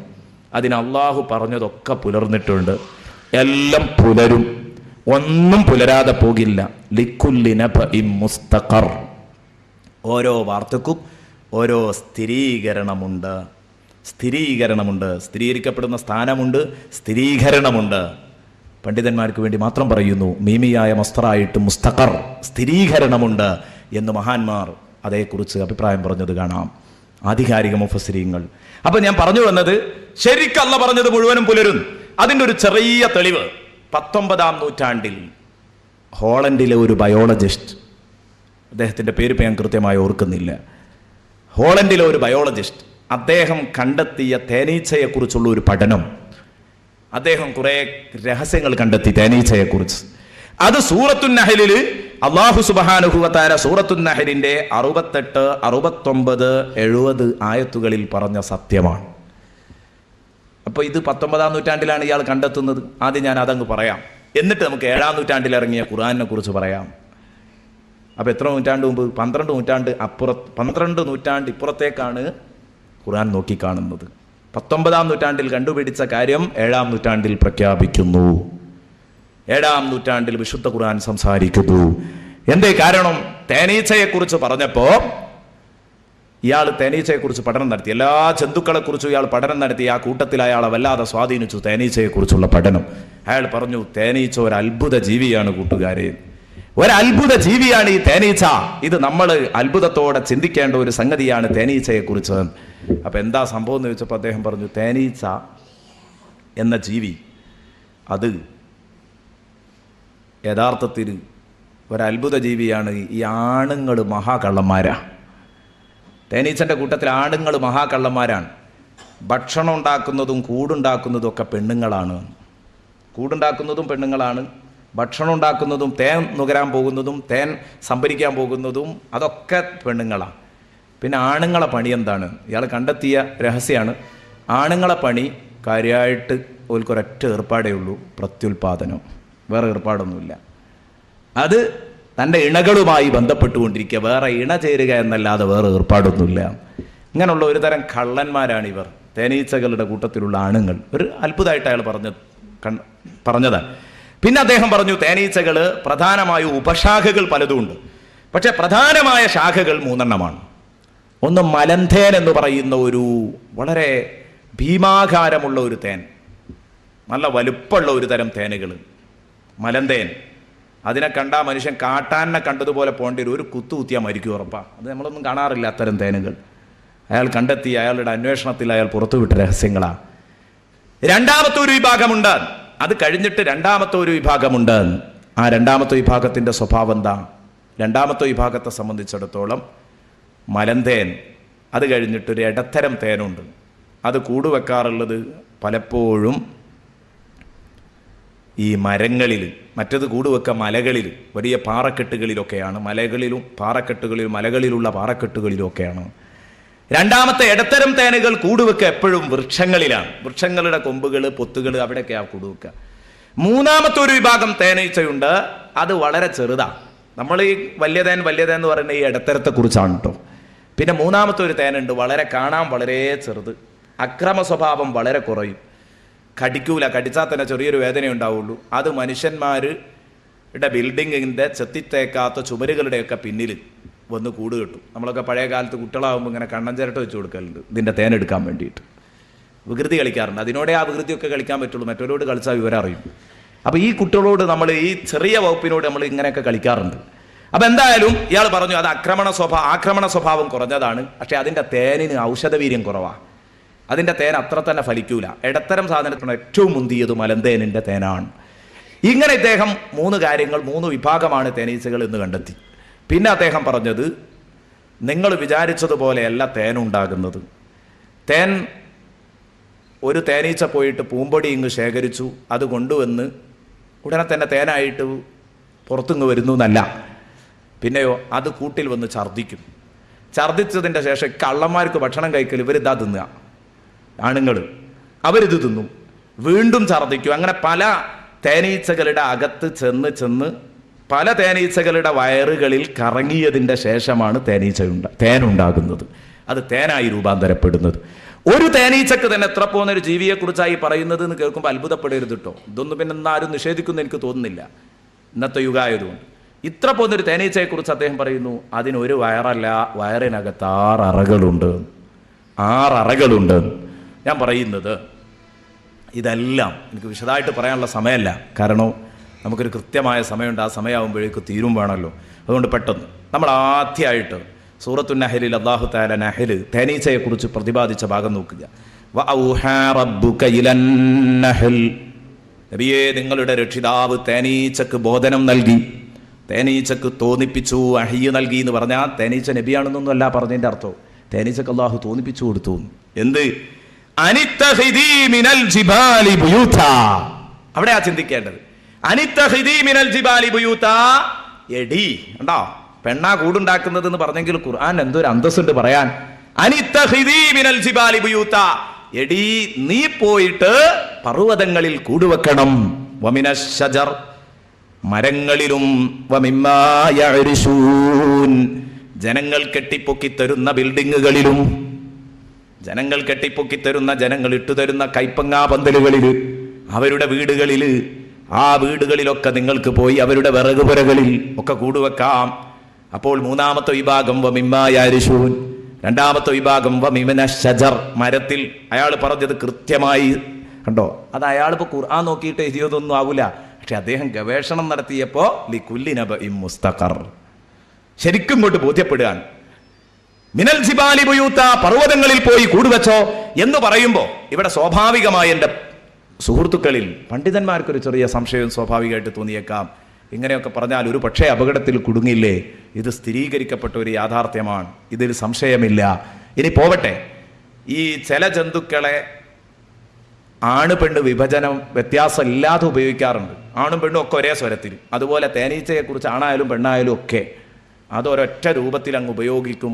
മുഅന്നസായിട്ട് സ്ത്രീലിംഗമായിട്ട് ഉപയോഗിച്ചു എന്നതായിക്കൂടെ? അങ്ങനെ അറബി ഭാഷയിലുണ്ട്. അവിടെയാണ് നമ്മൾ ചിന്തിക്കാനുള്ളത്. മഹാന്മാരായ ആധികാരിക മുഫസ്സിറുകൾ ചർച്ച ചെയ്യുന്നുണ്ട് ഇതിനെക്കുറിച്ച്. എന്തുകൊണ്ടാണ് അല്ലാഹു തആല അവിടെ പെണ്ണിനോട് സംവദിക്കാനുള്ള കാരണം? സംഗതി ചില ജന്തുക്കളെ ആണായാലും പെണ്ണായാലും പെണ്ണിന്റെ സ്വരത്തിൽ പറയും, ചില ജന്തുക്കൾ ആണായാലും പെണ്ണായാലും ആണിന്റെ സ്വരത്തിൽ പറയും. അതിൽ പെട്ടതല്ലല്ലോ തേനീച്ച. അവിടെ വിഷയം അത് മുഫസ്സിരീങ്ങൾ ചർച്ച ചെയ്യുന്നുണ്ട്. തേനീച്ച അതിൽ പെട്ടതല്ല, ആണ് ആണായിട്ടും പെണ്ണ് പെണ്ണായിട്ടും പറയുന്ന ജന്തുവാണ്. എന്നിട്ട് എന്തുകൊണ്ട് പെണ്ണിനെ പറഞ്ഞു? പിന്നെ അതിന് അക്കാലത്ത് അവർ കണ്ടെത്തിയ മറുപടി അള്ളാഹു അവരുടെ ബർക്കത്ത് കൊണ്ട് നമ്മൾ സലാമത്താക്കട്ടെ. കാരണം അന്ന് അവർ കണ്ടെത്തിയത് ഏറ്റവും വലിയൊരു സംഗതിയാണ്. അവരെ നമ്മൾ ചെറുതായി കണ്ടുകൂടാ. ആ കാലഘട്ടത്തിൽ അവരതിനൊരു മറുപടി പറഞ്ഞു. ഏതോ ഒരു നാട്ടുകാർ അറബി ഭാഷയിൽ എന്ത് ചെയ്യാറുണ്ട്? രണ്ടിനെയും ഒരേ രൂപത്തിൽ ഉപയോഗിക്കാറുണ്ട്.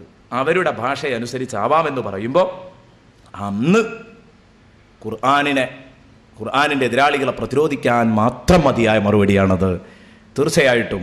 പക്ഷേ ഏതോ ഒരു നാട്ടുകാരിലേക്കോ ഒരു കബീലയിലേക്കോ ഇറക്കിയതല്ലല്ലോ ഖുർആൻ. പക്ഷെ പിൽക്കാലത്ത് ഓരോ സംഗതികൾ പിന്നെങ്ങനെ ബോധ്യപ്പെടുള്ളൂ. സനുരീഹിം ആയാതിനാ ഫിൽ ആഫാഖ്, അല്ലാഹു തആല പറഞ്ഞു, ഭൂമിയിലുള്ള ദൃഷ്ടാന്തങ്ങൾ, പ്രപഞ്ചത്തിലുള്ള മഹാമഹാ അത്ഭുതങ്ങള് നമ്മൾ പിന്നീട് അങ്ങനെ കാണിച്ചു കൊണ്ടിരിക്കും. ഖുർആനിന്റെ ശൈലി അതാണ്. ഒക്കെ ആദ്യം കാണിച്ചു തരൂല. ഒക്കെ ആദ്യം കാണിച്ചു തന്നാൽ ഇവിടെ ഉണ്ടാവും. ഇപ്പൊ ഈ ലോകം നോക്കുങ്ങൾ, JCB എങ്ങാനും ഒരു 500 കൊല്ലം മുമ്പ് കണ്ടുപിടിച്ചില്ലെങ്കിൽ ഇന്ന് ലോകം ഇവിടെ ഉണ്ടാവുമോ? ഉണ്ടാവില്ല. അപ്പൊ ഉണ്ടാവാൻ അത് ഖിയാമത്ത് നാളാകുമ്പോഴേക്ക് തീരാൻ പറ്റുള്ളൂ. സനുരീഹിം ആയാതിനാ ഫിൽ ആഫാഖ്. അത്ഭുതങ്ങളൊക്കെ ഖിയാമത്ത് നാളാകുമ്പോഴേക്ക് പൂർത്തിയാകാവൂ. അല്ലെങ്കിൽ അത് കുറച്ച് മുമ്പ് കണ്ടാൽ ഇവിടെ ഉണ്ടാവുമോ ലോകം? JCB കണ്ടുപിടിച്ച് കൊല്ലങ്ങളായപ്പോഴേക്ക് ഇതാ ലോകം ചത്തു തുടങ്ങി, നശിച്ചു തുടങ്ങി. ഇതൊരു 500 കൊല്ലം മുമ്പ് കണ്ടുപിടിച്ചിട്ടുണ്ടെങ്കിൽ കഴിഞ്ഞിരുന്നു കഥ, ഉറപ്പാണ്. അപ്പൊ അല്ലാഹു തആല ഖിയാമത്തോട് അടുക്കുമ്പോഴേ എല്ലാം കാണിച്ചു കൊടുക്കാൻ പറ്റുള്ളൂ. അതാണ് അല്ലാഹ് പറഞ്ഞത്, സനുരീഹിം, ജനങ്ങൾക്ക് പിന്നീട് ഞാൻ അങ്ങനെ കാണിച്ചു കൊണ്ടിരിക്കും. ആയാതിനാ ഫിൽ ആഫാഖ്, നമ്മുടെ ദൃഷ്ടാന്തങ്ങൾ, പ്രപഞ്ചത്തിലുള്ള ദൃഷ്ടാന്തങ്ങൾ അവർക്ക് കാണിച്ചു കൊണ്ടിരിക്കും. അപ്പൊ അതങ്ങനെ കാണിച്ചുകൊണ്ടിരിക്കുള്ളൂ. അപ്പൊ കണ്ടെത്തിയപ്പോ നോക്ക് നിങ്ങൾ, എന്തൊരു ഭംഗിയുണ്ട് ഖുർആൻ ഓതാൻ. ആരുടെ മുമ്പിലും നമുക്ക് ധൈര്യമായിട്ട് പറഞ്ഞൂടെ, അനിത്തഖിദി മിനൽ ജിബാലി ബുയൂതാ വമിനശ് ശജരി വമിമ്മാ യരിശൂൻ. തേനീച്ച 3 വിഭാഗമാണെന്നതുമായി, പെണ്ണാണ് കൂടുണ്ടാക്കുന്നതെന്നുമായി. ഇനി തേനുണ്ടാക്കുന്നതോ സുമ്മക്കുലി, കണ്ടോ, സുമ്മക്കുൽ എന്നല്ല, സുമ്മക്കുലി, പിന്നെ നീ പോയി തിന്നണം. അതും പെണ്ണിനോടാ പറയുന്നത്. മിൻ കുല്ലി സമറാത്ത്, എല്ലാ പഴങ്ങളിലും എല്ലാ പൂമ്പൊടികളും നീ ശേഖരിക്കണം. മിൻ കുല്ലി സമറാത്ത്, അങ്ങനെ നീ കിലോമീറ്ററുകൾ പോയിട്ടുണ്ടാകും ഒരു പക്ഷേ പൂമ്പൊടി കിട്ടാൻ. തിരിച്ചു പോരാൻ നിനക്ക് വഴിയറിയോ എന്ന ടെൻഷൻ വേണ്ട. ഫസുരുക്കി സുബുല റബ്ബികി ദുലുലാ, നിന്റെ റബ്ബ് നിനക്ക് ഒരുക്കി തന്ന വഴികളിലൂടെ നിനക്ക് തിരിച്ചു പ്രവേശിക്കാം. കണ്ടങ്ങൾ, എത്ര കിലോമീറ്റർ പോയാലും വഴി പിഴക്കാതെ വരാൻ കഴിയും തേനീച്ചക്ക്. അത് തേനീച്ചയുടെ പ്രത്യേകതയാണ്, ഒട്ടകത്തിൻ്റെ പ്രത്യേകതയാണ്. അങ്ങനെ കുറേ ജീവികളുണ്ട്, എത്ര പോയാലും അതേ വഴിയിൽ തിരിച്ചു വരാൻ കഴിയും. സുമ്മ കുലി മിൻ കുല്ലി സമറാത്ത്. അവിടെയൊക്കെ ചിന്തിക്കാനുണ്ട്. അതിൻ്റെ ഒക്കെ അപ്പുറത്ത് വേറെയും കുറേ കാര്യങ്ങൾ ചിന്തിക്കാനുണ്ട്. എനിക്കത് പറയാനുള്ള സമയമല്ലല്ലോ എന്നുള്ള വിഷമമാണ്. കാരണം ആരൊക്കെ ചോദിക്കാറുണ്ട്, പണ്ടത്തെ മാതിരിയല്ല, ഇപ്പം തേനൊന്നും ഇങ്ങോട്ട് കുടിച്ചിട്ട് ഇങ്ങോട്ട് ഫലിക്കണില്ല എന്ന് ഖുർആൻ പറഞ്ഞു. ഫീഹി ഷിഫാഉൽ ലിന്നാസ്, ശേഷം പറയുന്നുണ്ട് അതിൽ ഔഷധ വീര്യമുണ്ട്, അത് ഔഷധ ഗുണമുള്ളതാണ്. അധിക ഉസ്താദുമാരുടെ അടുത്തും ചെന്നാൽ ചികിത്സിക്കുന്ന ഉസ്താദുമാർ തേൻ വലിയൊരു ഔഷധമാണ്. അതുപോലെ തന്നെ വൈദ്യന്മാരുടെ അടുത്ത് ചെന്നാൽ തേൻ അവർ അധിക മരുന്നുകളിലും ചേർക്കുന്നുണ്ട്. പക്ഷെ എന്നാലും എന്താ ഫലിക്കാത്തത്? ഫലിക്കാതിരിക്കാൻ ഒരു കാരണമുണ്ട്. എന്താ പറയുക, നിങ്ങൾ അല്ലാഹു തആല പറഞ്ഞ സ്വാതന്ത്ര്യം വിട്ടുകളിച്ചപ്പോഴാ. സുമ്മ കുലീ മിൻ കുല്ലി സമറാത്ത്. അല്ലാഹ് തേനീച്ചനോട് ഒരു കാര്യം പറഞ്ഞിട്ടുണ്ട്, അതിന് തേനീച്ചനെ സ്വതന്ത്രമായിട്ട് നമ്മൾ വിടണം. സുമ്മ കുലീ മിൻ കുല്ലി സമറാത്ത്, എല്ലാ പൂമ്പൊടിയും ശേഖരിക്കണം. അപ്പൊ എല്ലാ പൂവുകളുടെയും തേൻ ശേഖരിക്കുമ്പോൾ അതിന്റെ ആ മിക്സ്ഡ് ഗുണമാണ് യഥാർത്ഥത്തിൽ ഈ ഔഷധ വീര്യം. അതില്ലാതെയാകുകയാണ് എന്തേ, നമ്മൾ തേൻ വളർത്താൻ തുടങ്ങി. തേൻ വളർത്തുന്നതിനെ കുറ്റം പറയല്ല, നല്ല ഹലാലായൊരു പണിയാണ്, അതിനല്ല കുറ്റം പറയുന്നത്. പക്ഷേ പലപ്പോഴും എന്ത് ചെയ്യും എന്നറിയങ്ങൾ, ഈ പൂമ്പൊടിയൊന്നും ഇല്ലാത്ത കാലത്ത്, പൂവും കായൊന്നും കൂടുതലില്ലാത്ത കാലത്ത് ഉടമകൾ ഒരു ചെറിയ കളി കളിക്കും. അവർ നല്ല ചക്കര കുഴച്ചട വെച്ചു കൊടുക്കും. കൂട്ടിൻ്റെ അടുത്ത് ചക്കര കുഴച്ച് പഞ്ചാര കുഴച്ചട വെച്ചു കൊടുക്കും. ഇത് തിന്നിട്ട് ഇത് തേനാകുമ്പോൾ പിന്നെ അതിനുള്ള ഗുണം തന്നെയല്ലേ ഉണ്ടാവുള്ളൂ. അള്ളാഹു പറഞ്ഞതുപോലെ വിട്ടുകൊടുക്കണം. അതെവിടെ ഉള്ളതെങ്കിൽ എത്ര ദൂരെയും പോയി എടുത്തു വന്നോളും. സുമ്മ കുലീ മിൻ കുല്ലി സമറാത്ത്. അങ്ങനെയാണെങ്കിൽ സ്വാഭാവികമായി ഫസ്ലുക്കി സുബുല റബ്ബികി ദുലുലാ യഖ്റുജു മിൻ ബുതൂനിഹാ. എന്നാൽ യഖ്റുജു മിൻ ബുതൂനിഹാ, ആ ഈച്ചകളുടെ വയറുകളിൽ നിന്ന് പുറത്തു വരും. ചിന്തിക്കാൻ വകുപ്പുണ്ട്. യഖ്റുജു മിൻ ബത്നിഹാ എന്നല്ല, യഖ്റുജു മിൻ ബുതൂനിഹാ. ആ ഈച്ചയുടെ വയറുകളിൽ നിന്ന്. ഒരു ഈച്ചക്ക് പല അറകളുണ്ട്, പല വയറുകളുണ്ടെന്ന് പറഞ്ഞാൽ ഖുർആൻ അവിടെ അന്തിച്ചു നിൽക്കേണ്ടി വരില്ല. പല ഈച്ചകളുടെ വയറുകളിലൂടെയാണ് പുറപ്പെടുന്നതെങ്കിൽ യഖ്റുജു മിൻ ബുതൂനിഹാ, അവയുടെ വയറുകളിൽ നിന്നൊന്നും അവളുടെ വയറുകളിൽ നിന്നൊന്നും. രണ്ടും പറയാൻ പറ്റിയ ഭംഗിയുള്ള വാചകമാണ് മിൻ ബുതൂനിഹാ. എന്താണ് ഖുർആനിനോളം ഫിറ്റായ ഒരു ഗ്രന്ഥം, ഖുർആനിനോളം കാലഘട്ടത്തിനോട് സംവദിക്കാൻ കഴിയുന്ന ഒരു ഗ്രന്ഥം ലോകത്താർക്കെങ്കിലും തെളിയിക്കാൻ കഴിയുമോ? ഇല്ല. ലികുല്ലി നബഇൻ മുസ്തഖർ, എല്ലാ വാക്കിനും എല്ലാ വാർത്തക്കും ഒരു സ്ഥിരീകരണമുണ്ടെന്ന് വിശുദ്ധ ഖുർആൻ പറഞ്ഞെങ്കിൽ അതാണ് ഇന്ന് ഈ കണ്ടുകൊണ്ടിരിക്കുന്നത്. അപ്പൊ പറയുന്നത് 19-ാം നൂറ്റാണ്ടിൽ അദ്ദേഹം കണ്ടെത്തിയ ഈ വിഷയങ്ങള് ഇന്ന് നാം അനുഭവിക്കുകയാണെങ്കിൽ, പ്രിയപ്പെട്ട കൂട്ടുകാരെ, നമുക്ക് ഈ ചിത്രം ഒന്ന് പരിശോധിക്കാം. എന്താണ് പരലോക ചിത്രം? എന്തിനാ പറഞ്ഞു വെച്ചാൽ ഇവിടുന്ന് അങ്ങോട്ട് പറയുന്നൊക്കെ ഇതുപോലെ വിശ്വസിച്ചോളണം. അതിനുവേണ്ടി ഒരു ചെറിയ ഉദാഹരണം പറഞ്ഞതാണ്. ധാരാളം ഉദാഹരണങ്ങൾ ഇങ്ങനെ പറയാണ്ട് ഒന്ന് പറഞ്ഞത് അതിനാണ്. നമുക്കിപ്പോൾ ഖിയാമത്ത് നാളിൻ്റെ ചിത്രം കിട്ടാൻ ഏറ്റവും നല്ലൊരു ഉദാഹരണം സൂറത്തു തക്വീർ.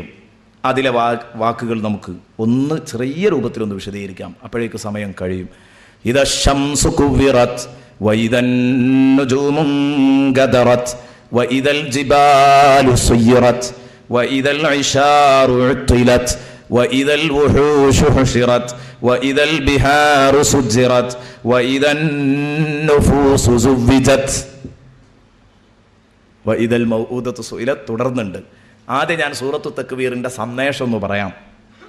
സൂറത്തു തക്വീറിൽ അല്ലാഹ് പറയുന്നത് സർവ്വലോകനാശത്തിൻ്റെ മുമ്പുള്ള 6 കാര്യം, സർവ്വലോകനാശം കഴിഞ്ഞ് ഖിയാമത്ത് നാൾ കഴിഞ്ഞിട്ട് പരലോകത്തിൻ്റെ 6 ചിത്രം, എന്നിട്ട് രക്ഷാശിക്ഷ. അങ്ങനെ 12 കാര്യങ്ങളാണ് സൂറത്തു തക്വീറിൽ പീഡിതമായ 12 രംഗങ്ങളാണ് പറയുന്നത്. അതിൽ നമ്മൾക്കിപ്പോൾ കിട്ടേണ്ടത് ഏതാണ്? ആദ്യത്തെ 6. കാരണം അതാണല്ലോ സർവ്വലോകനാശം. ഖിയാമത്ത് നാൾക്ക് അങ്ങോട്ട് എത്തണുള്ളൂ, ഖിയാമത്ത് നാൾ സംഭവിക്കുകയുള്ളൂ. ഇന്ന് ഇൻഷാ അല്ലാഹ് പുനരുത്ഥാനം കഴിഞ്ഞിട്ട് ജനങ്ങൾ 3 വിഭാഗമായിട്ട് എഴുന്നേൽക്കുന്നത് നമുക്ക് നാളെ ആ ചർച്ച ചെയ്യാനുള്ളത്. 3 വിഭാഗം ജനങ്ങൾ. അപ്പൊ ഇന്ന് നമുക്ക് അത്ര ചർച്ച ചെയ്യാം. ഇദശംസു കുവിറത്. ശരിക്കും ആ ചിത്രം നിങ്ങൾക്ക് കിട്ടും.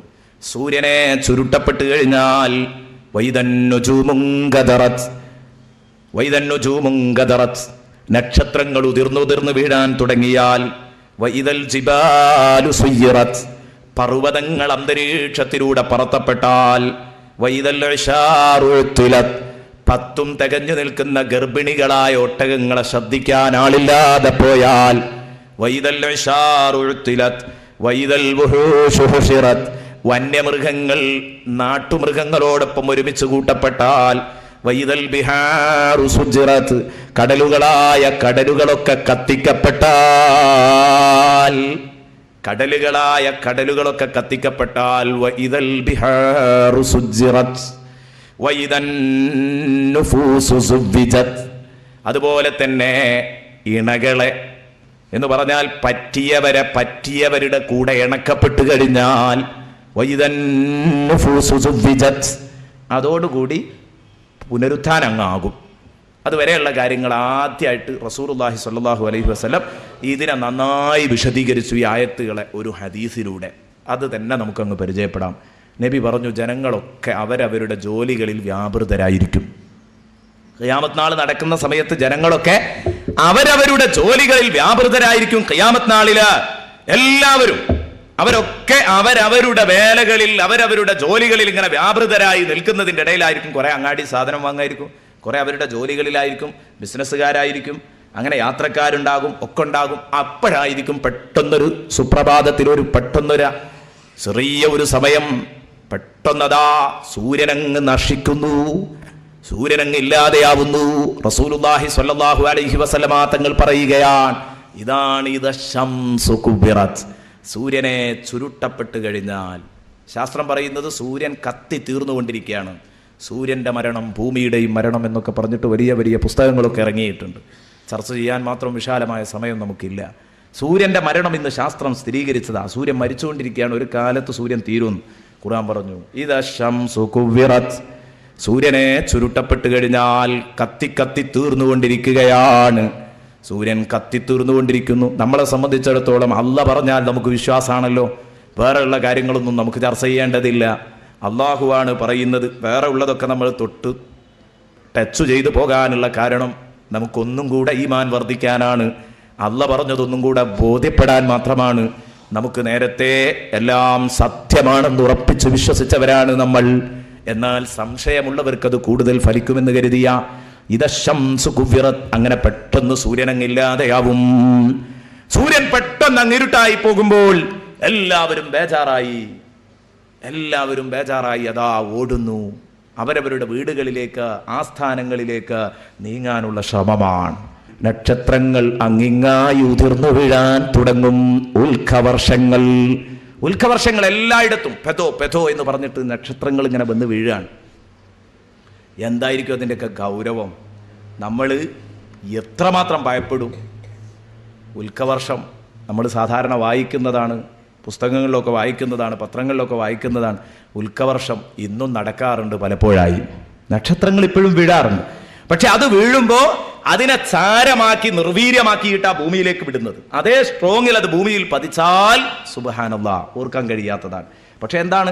ഓസോൺ കുടയിൽ തട്ടിയിട്ട്, ഓസോൺ പാളികളിൽ തട്ടിയിട്ട് അത് നിർവീര്യമായിട്ടാണ് പോരുന്നത്. അതാണ് അല്ലാഹു തആല സമാഇനെ നമ്മൾ സഖ്ഫൻ മഹ്ഫൂദ, സുരക്ഷിത തട്ടാക്കിയിരിക്കുന്നു എന്നല്ല പറഞ്ഞത്. ഇതൊക്കെ മുകൾ ഭാഗത്ത് നിങ്ങൾക്കൊരു സുരക്ഷിത തട്ടുണ്ടാക്കിയിരിക്കുന്നു എന്നൊക്കെ പറഞ്ഞപ്പോൾ കണ്ട നിങ്ങൾ സനുരീഹിമായാത്തിനാ ഫിൽ ആഫാഖ് എന്ന് പറഞ്ഞതുപോലെ ഇതൊക്കെ ഇങ്ങനെ ബോധ്യപ്പെടുമ്പോൾ നമുക്കത് കൂടുതൽ കൂടുതൽ ഈമാനാവുകയാണ്. സഖ്ഫ് മഹ്ഫൂദ്, കാരണം നെറൂലി നമുക്കൊരു തട്ടുണ്ട്, ഓസോൻ പാളി, അതിൽ തട്ടിയിട്ടാണ് നക്ഷത്രങ്ങൾ ചാരമായി വീഴുന്നത്.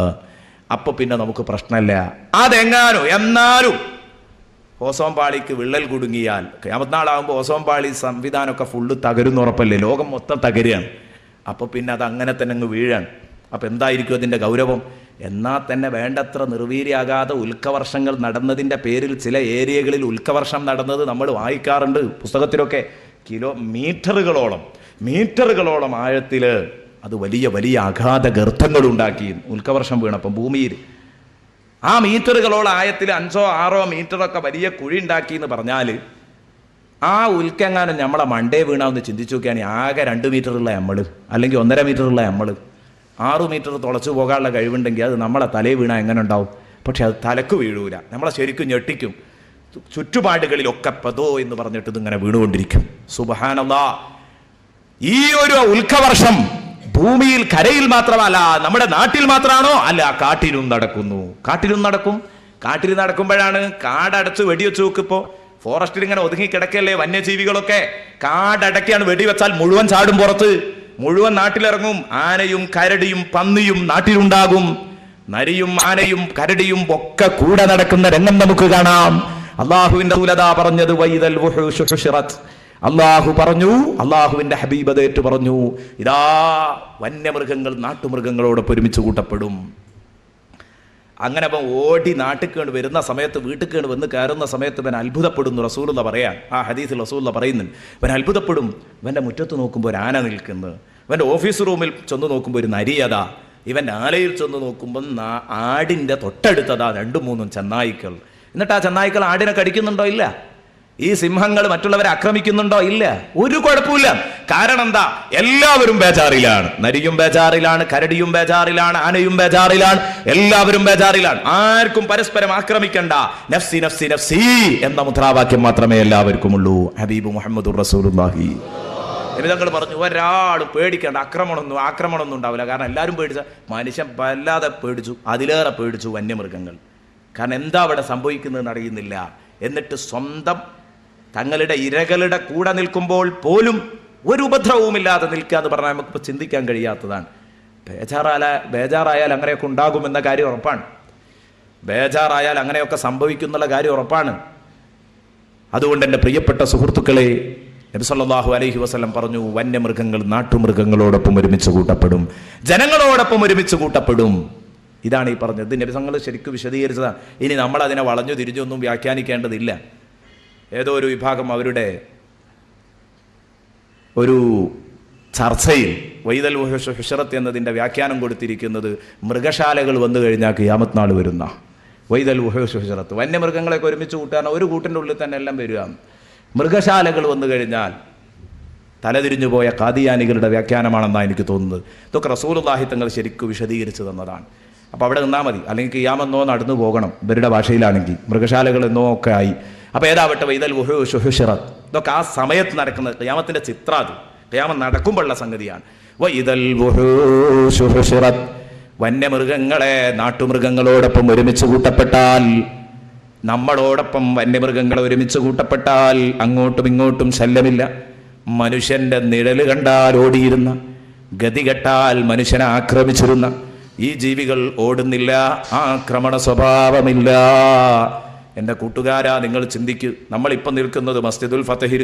അന്ന് ഈ പള്ളിക്കകത്ത് വന്യമൃഗങ്ങൾ ഒരുമിച്ച് കൂടുന്ന രംഗം, നമ്മുടെയൊക്കെ ചുറ്റും, നമ്മുടെയൊക്കെ വലത്തും ഇടത്തുമൊക്കെ നരികളും സിംഹങ്ങളും ഒക്കെ നിൽക്കുന്ന ഒരു ഘട്ടം ഇങ്ങനെ ചിന്തിച്ചു നോക്ക്. ഇതൊക്കെ മനസ്സിലാക്കുമ്പോഴേ ഇതിൻ്റെ ഗൗരവം നമുക്ക് ഉൾക്കൊള്ളാൻ കഴിയും. അപ്പോഴേ ഇതാ വഖഅത്തിൽ വാഖിയ, നടക്കേണ്ടത് നടന്നാൽ എന്ന് പറഞ്ഞത് ശരിക്കങ്ങ് തലയെ കയറണമെങ്കിൽ എന്തൊക്കെ നടക്കും നമുക്കറിയണം. അപ്പോഴേ നടക്കേണ്ടത് നടന്നാൽ എന്നത് തലയെ കയറൂ.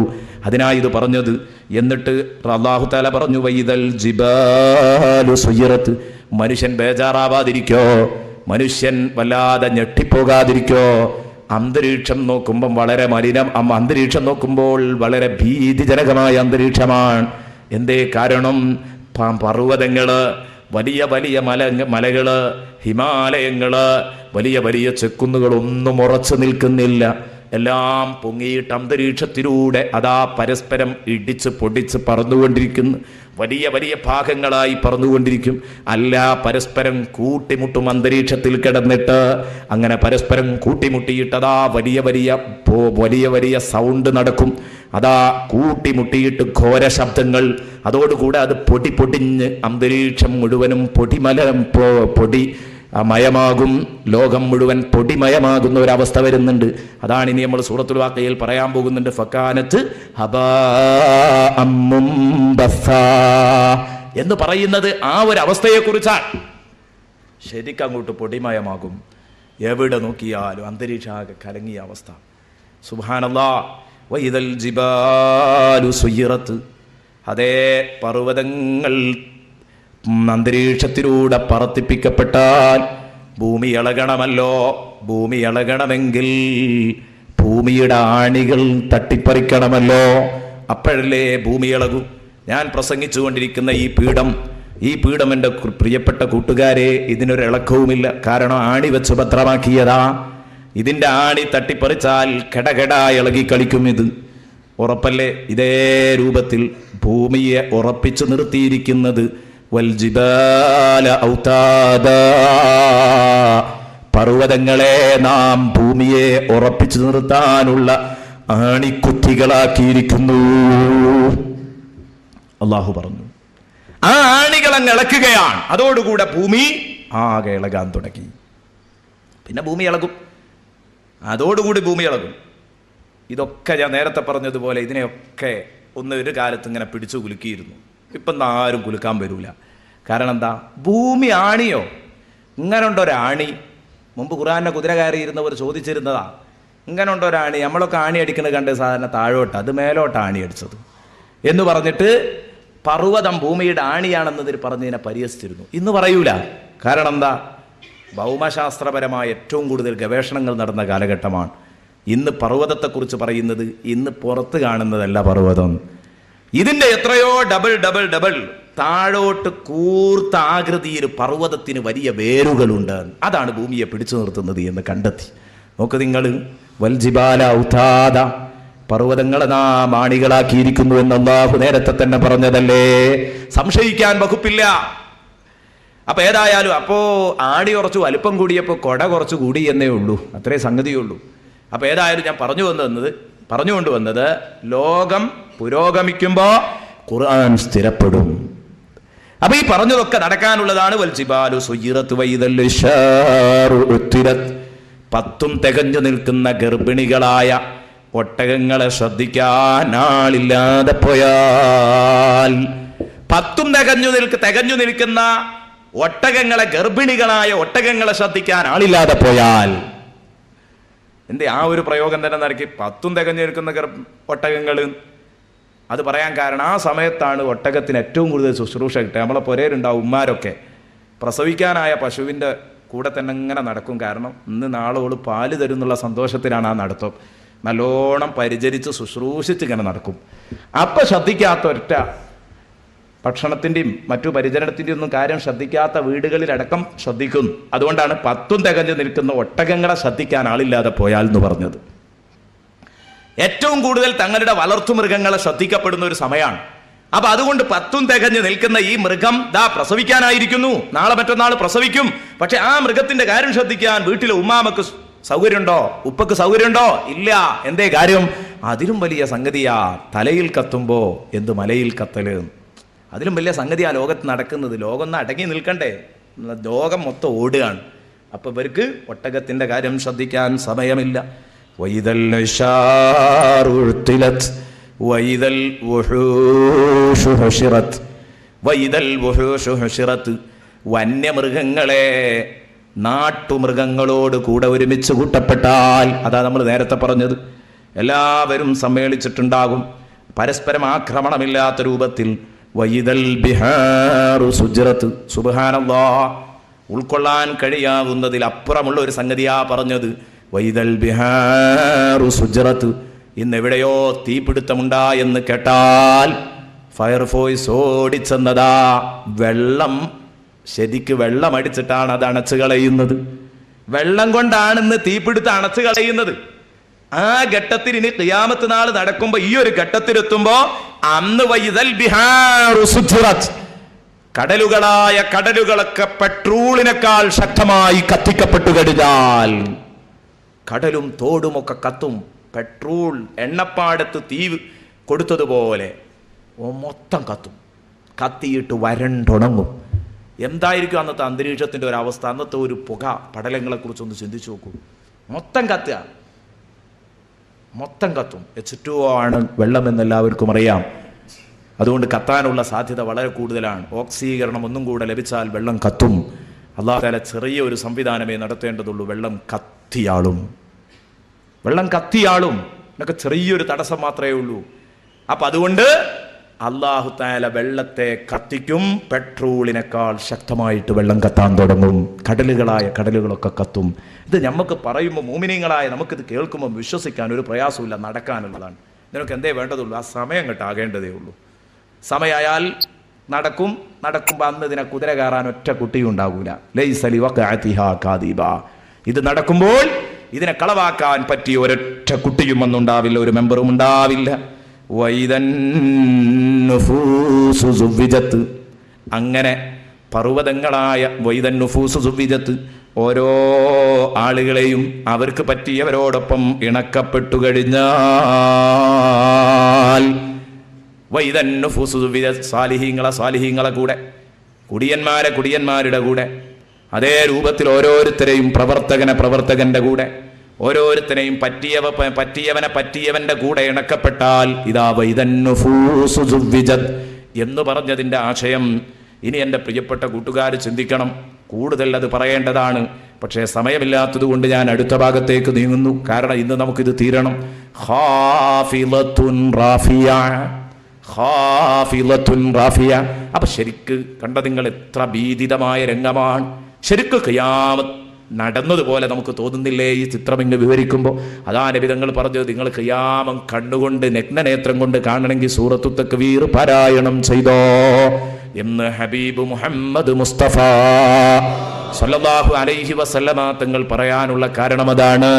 ഇനി ഖാഫിളത്തുൻ റാഫിയ, ചില ജനങ്ങളെ ഉയർത്തുകയും ചില ജനങ്ങളെ താഴ്ത്തുകയും ചെയ്യുന്ന മഹാസംഭവം. ചില ജനങ്ങളെ ഉയർത്തുകയും ചില ജനങ്ങളെ താഴ്ത്തുകയും ചെയ്യുന്ന സംഭവം.